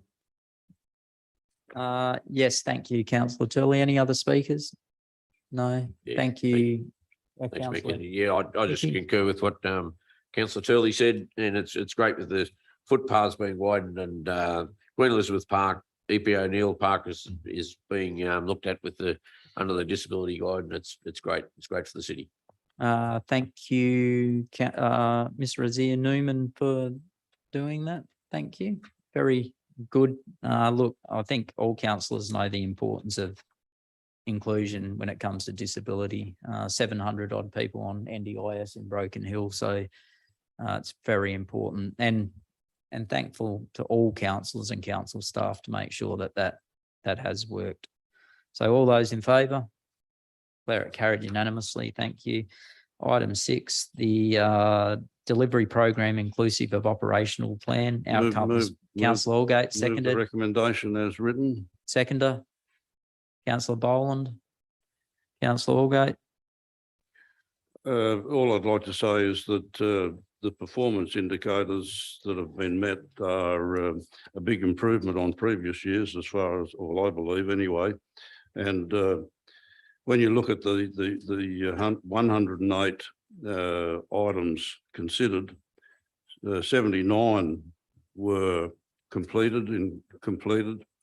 11 are almost complete, and there's only 18 that are off track. So when you look at the depth of the items that need to make up the key performance, indicators, and see how many are completed, that gives you a good impression, I think, of how the staff is performing. And as far as I'm concerned, I think it's a good result all round. And I'd say personally, it's a credit to the staff that have been involved, and they should be congratulated for their efforts. Would you like to put a number 4, Councillor Allgate? Thank you and congratulations to all staff Certainly. for an outstanding result. You happy to accept that, Councillor Boland? Any other speakers? You got that, Lisa? Yeah. All those in favour? Declare it carried unanimously. Thank you. Item 7, budget carryovers. We have a mover for that. Move that way. Councillor Hickey, seconded. Councillor Page. Councillor Hickey. I think it's all pretty straightforward. Yeah, all pretty straightforward. So there is 23. Councillor Page, you wanted to? No. Yeah, there is $23 million carryover, but 12 million of that's the library, 4 million's the CBD plan. So once you take those out, most of it's just run-of-the-mill carryovers. So just for the public. All those in favour? Carried unanimously.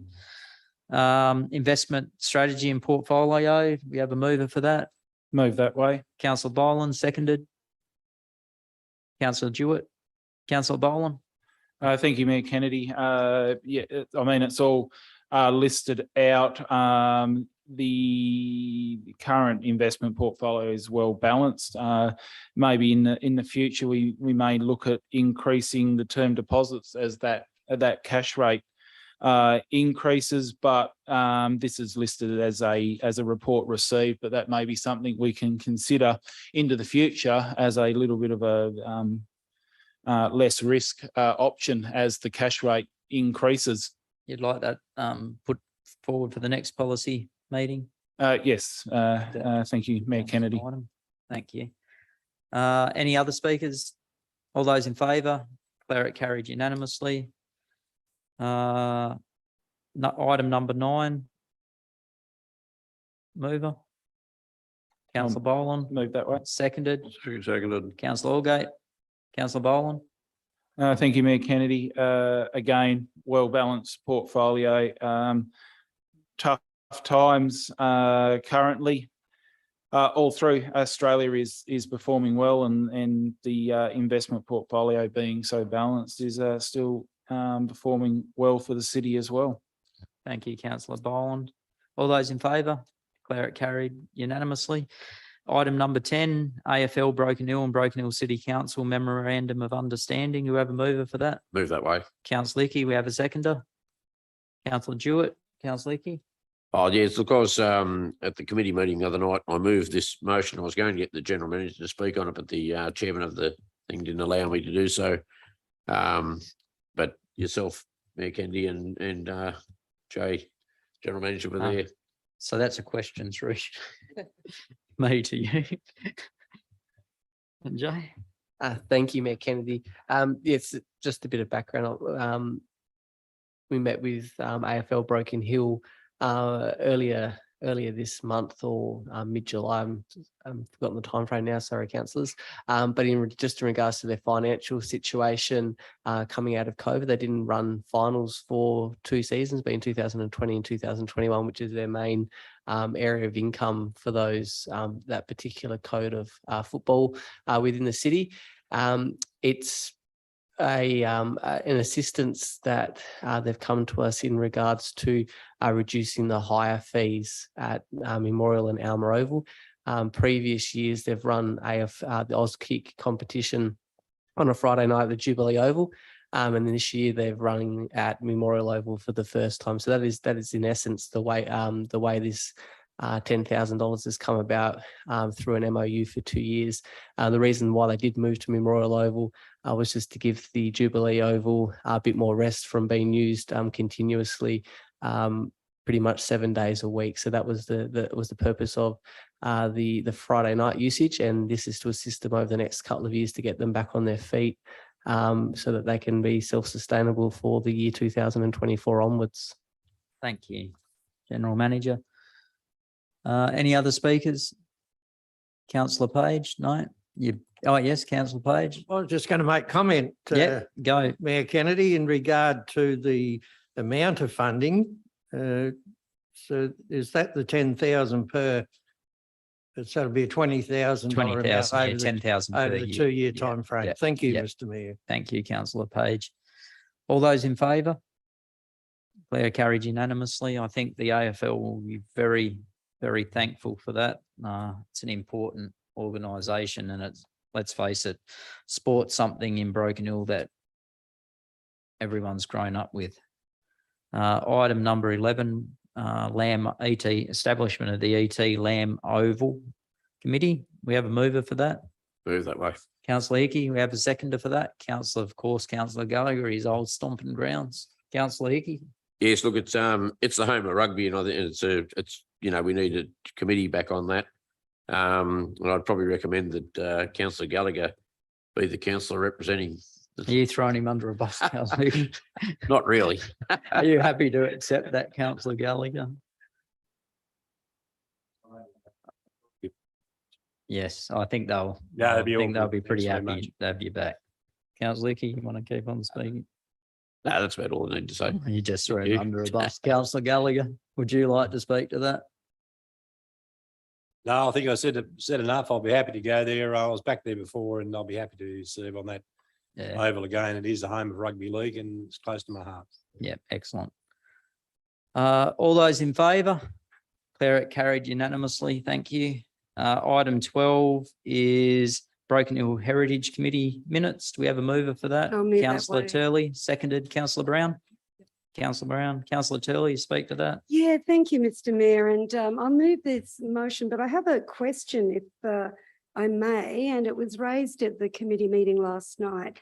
And it's whether, I understand there's been a meeting with yourself and the general manager in looking for support to lobby both state and federal politicians for the Trades Hall and World Heritage listing, and that the information was supposed to come to council, but it's arrived later than expected. I wondered if councils had the opportunity to provide those letters of support, or if they could be provided quite soon, as this is an urgent matter to progress. It is very urgent. We didn't get, would you like to follow that up?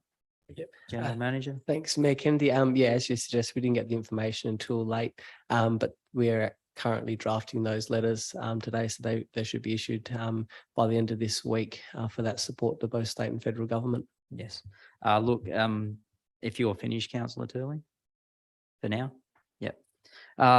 Look, it really is, and there wouldn't be many councillors in this room that wouldn't say just how magnificent the Trades Hall is and how important it is to Australia and the world. And when we had that meeting, what was very evident, I think there was 5 trades halls around the world that were discussed, and it went down to Melbourne and Broken Hill as a combined world listing. And what was acknowledged really quickly is the Trades Hall had to be as grand as the miners they were fighting, the mining companies they were fighting against. And that has just so much history and importance. And I just think that it's just probably going to be one of the greatest things if we can get that World Heritage status. And once we do, we then will be able to get funding for the Trades Hall to make sure that it stays there for many generations to come.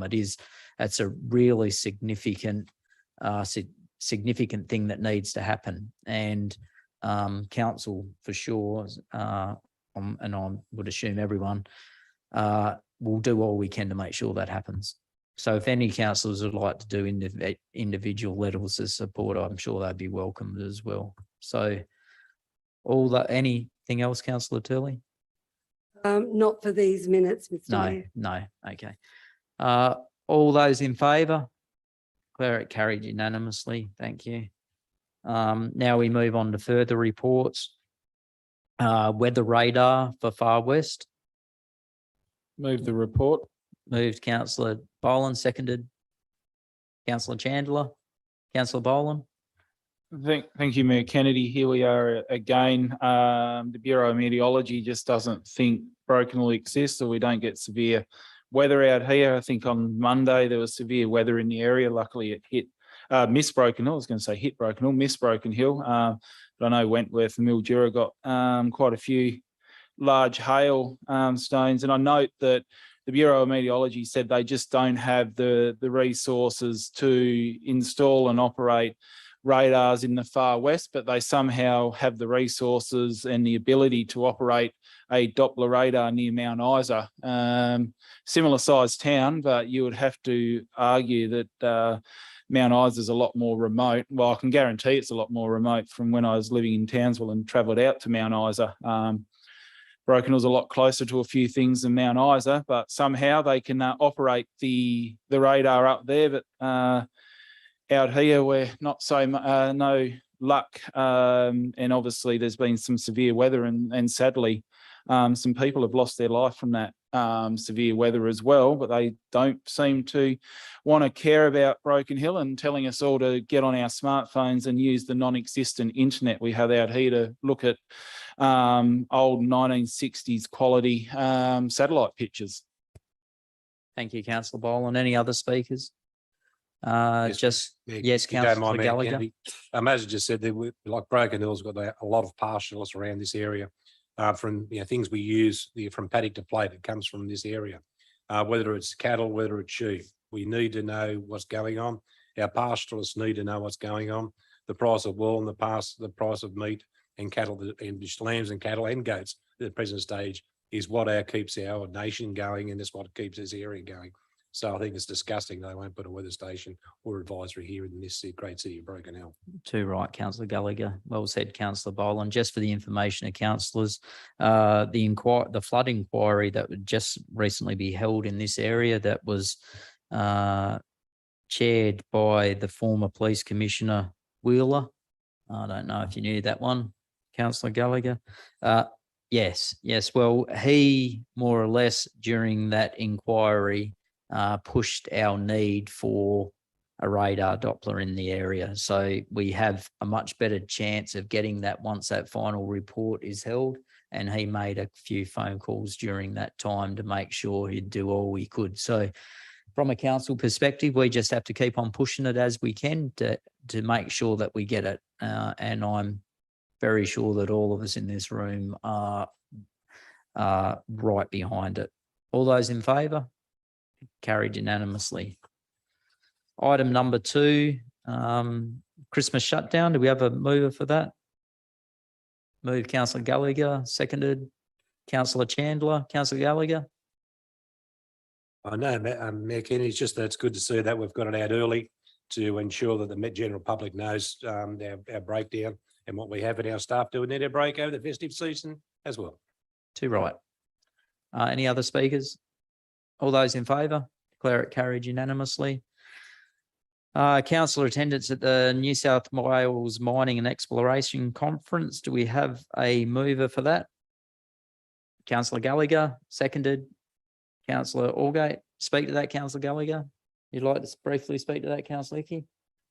Yeah, thanks, Mayor Kennedy. It's being held in Orange, and I've just been asked to come over and speak on behalf of Broken Hill and about housing and the needs, the differences in housing in mining communities, well, how it affects us, and it's a pretty important time for that, considering we're going to Canberra next week and with the Australian Mining Cities Alliance, and talking to several ministers there about trying to get a motion through to so that you can pay for your loan on your house pre-tax or your rent in isolated mining communities. And if we can get that through, it'll be a big bonus to these communities. For sure. Councillor Page. Yes, Mr. Mayor, watching the media the other day, there was a huge mining conference in Western Australia the other day. I think that may have been the biggest one they host in Australia. So might be a good idea to send the Deputy Mayor over there as well. Yeah, get over there. Trying to get rid of him for a while, Councillor Page. All those in favour? Declare it carried unanimously. Thank you. Murray-Darling Association National Conference, AGM, held in Albury. Do we have a mover for that? Councillor Turley? Councillor Chandler? Any speakers? I think you're going, Councillor Brown? to that? Yes, I was just Yeah. going to ask if anyone else I think is interested in Councillor going. Councillor Boland will be in Sydney and might go meet you over there. I'm not sure if you were putting that forward, Councillor Boland. Thank you, Mayor Kennedy. Yes, I'll be in Sydney for work-related meetings, and to save the city some money, I'd only require passage through to Albury and back to Sydney, because as I will already be in Sydney and happy to attend, tie that into the while I'm away. No worries. Would you like to, who moved that? Oh, Councillor Turley, you happy to accept that in there, Councillor Turley? Who seconded it? Councillor Chandler, you happy to accept that? Yep. All those in favour? Declare it carried unanimously. Thank you. Sorry, I couldn't go to that one. I should make more of an effort to get to those ones, Councillor Brown. I'm thankful that you do keep our water thing up there. Item 5, nominations for appointment of the community representatives to Section 355 community committees. Move the recommendation. Councillor Allgate, seconded Councillor Turley. Councillor Allgate, you speak to that? Not really, except to say that it's been difficult to get representation by volunteers on some committees, and so we should accept those people that at least put their hands up. For sure. Councillor Turley? I think, that it will take time to attract people to these committees, and I'm grateful that there's still nominations are still coming in. For sure. Perhaps we could put it in our newsletter. Again, just another push for volunteers and just how important they are to council and the community and how much benefit it actually, look, the council wouldn't be able to operate without volunteers, and we probably need to just let people know just how important it is. All those in favour? Declared carry unanimously. Action list, Councillor Gallagher. Thanks, Mayor Kennedy. It's good to see there's a bit of green there, but there's a lot of amber. I did notice that. But there's no red. So that's one good thing. We're getting things moving. It's good to see. We have a seconder for that. Councillor Hickey. All those in favour? Carried unanimously. Questions taken on notice from the previous council meeting. We have a mover for that. I'll move that one. Boland, seconded Councillor Allgate. Any councillors have any comments or questions on those questions? Councillor Boland? I'm just interested in the high tea I was going to attend instead of the sand pit earlier in the meeting. Okay. We'll put that down. All those in favour? Declare it carried unanimously. Public forum questions taken on notice. Someone like to move those as responses to anyone that asked the last meeting? Move Councillor Gallagher, seconded Councillor Brown. All those in favour? Carried unanimously. Questions for the next meeting arising from items on this agenda. Do we have any questions or items for the next, Councillor Boland? Just I'm not sure if this is the right place, but for the traffic committee, the Gauzy Girl bus stop, that's obviously got a bit of people asking because they were they are still a well-loved sisters in the city, and obviously sadly they've lost one, so just an update on that. The general manager does have a bit of an update on that, just that as soon as the works at Gibson Street are finished, we're onto that one. Yep. So hopefully that happens pretty soon. How long before that work's finished at Gibson Street? The works are finished at Gibson Street. It's just a matter of the stages. I won't throw our chief assets and projects officer on the spot. So I'll take that on notice and get back to you. Yeah. There's no rush to get back, but let's get it done as soon as we can. Yeah, because let's face it, the whole of Broken Hill is waiting for that bus stop to happen, and it's a pretty important one. So we'll get on to that. Any other questions? No? I don't think there's no need to move those ones, is there? Public forum session, we have 15 minutes. This is on matters that have been brought up during the council meeting, if anyone would like to speak. Do we have anyone? Miss Barb? Yep.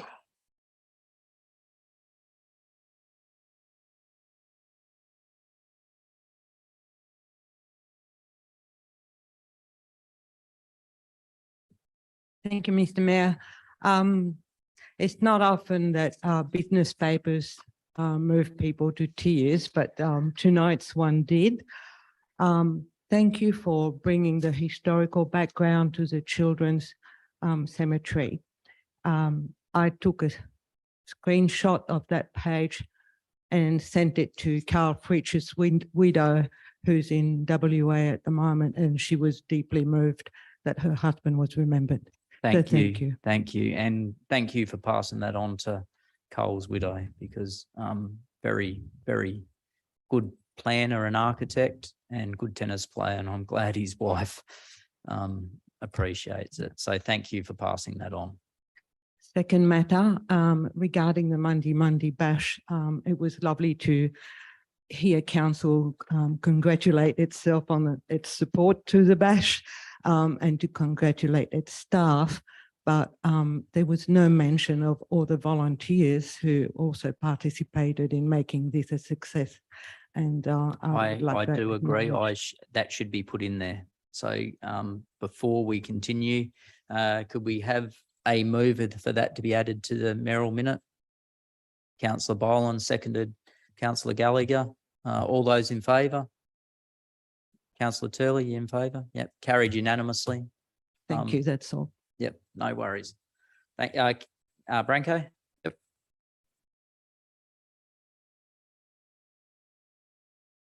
Thanks for that. We're talking about the volunteers for committees. Bit of a segue into that.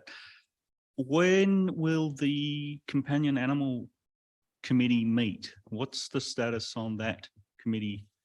I understand that a number of volunteers have been appointed, but I haven't heard anything about that at all. You happy to answer that? Yeah. Thank you, Mayor Kennedy. We'll have a date for the first meeting of that in the next week or two. Unfortunately, we've had some issues in regards to our executive manager planning and community safety recruiting full time. Then obviously that person staying around for a certain period of time. So just as we were about to initiate the first meeting a month ago, that position became vacant again. So we've got a temporary executive manager planning community safety in place at the moment. So we're about to get the ball rolling again on that. Thanks, Mayor Kennedy. Gentlemen, do you want to just welcome him, Joe? Yes, and yeah, good opportunity just to welcome Mr. Michael Mason, who is going to be taking on the Executive Manager Planning Community Safety role for Broken Hill City Council until December 23. Thank you, Michael. Have another question. Yes, sorry. Branko. We're talking about tourism and the fantastic Broken Hill Monday Bash. We've got another major festival coming up in a couple of weeks, the Broken Hill Festival. Will we see banners up on our poles welcoming this festival to the community? That's what the poles were originally put in place for. I think there was a seriously missed opportunity to use those poles for the Monday Bash. It's been mentioned that there should be more use of them. And I think the Broken Hill Festival is a prime opportunity to show our support for the festival, the organisers, everyone involved, and all those visitors will be coming to town and boosting our tourism and economy. Yes, it is. And what council's policy is for those event organisers to supply the banners. So if they get the banners, we put them up, and that's how it. Have the organisers been informed of that? No, they haven't. Well, that's so. Yeah. What, okay. So what do you mean by that? No, they haven't.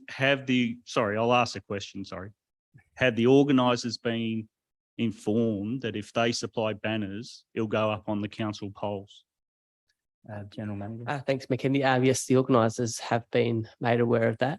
Where the but where the current poles stand at the moment, as you are all aware, that is still a work in progress. At the moment, the medium strip's been completed between Delamore Street and Oxide Street with those banner poles to be put in place with the actual welcome to Broken Hill side-to-side banners are also being installed at the moment. The aim is to still have them installed for the Broken Hill Festival.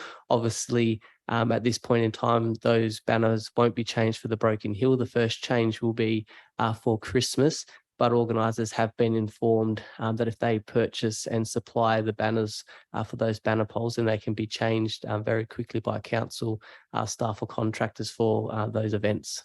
So that's the policy for any future event, any future festival?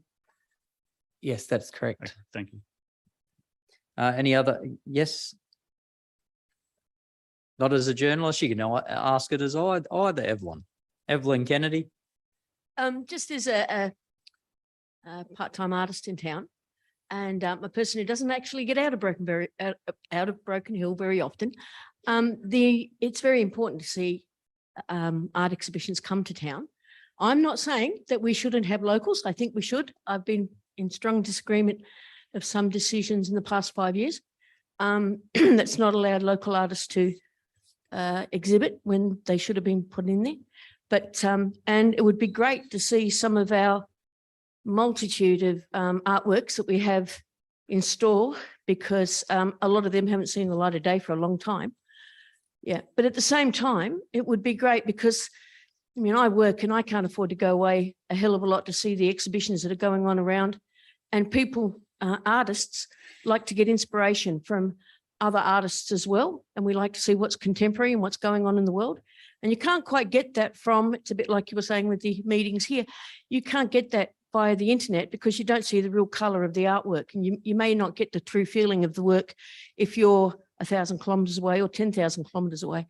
So it's important, I think, for us as an art community to still have some exhibitions come, even if it's just one exhibition every rotation, so that we can see some work. And hopefully if it's one every rotation and we use our own work for the wet rest, then we can actually get really good exhibitions. I'm not saying the ones we've had weren't, but we will be able to get ones that can inspire the next generation in art, because the local kids, their parents may not see going to a gallery as the top thing to do when they go to Sydney, so or to Adelaide, and we just don't get there enough. So we've got to bring the art to Broken Hill sometimes.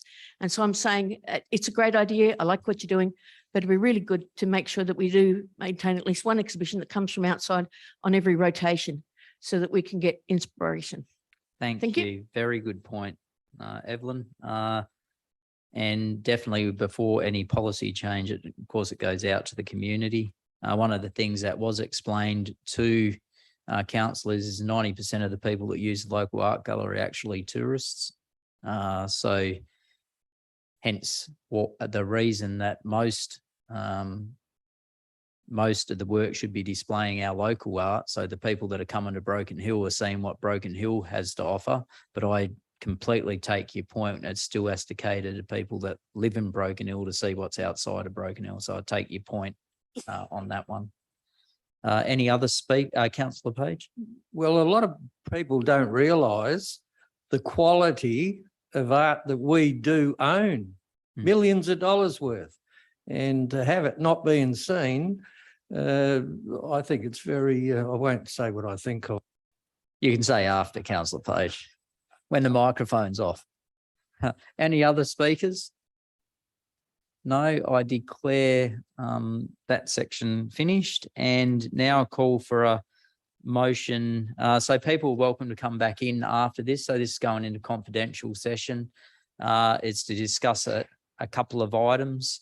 And if you hang around, you get to hear what the recommendations are, or the motion that's moved will be read out in open meeting. So can we have a motion to move into closed session? Councillor Allgate, seconded Councillor Page. All those in favour?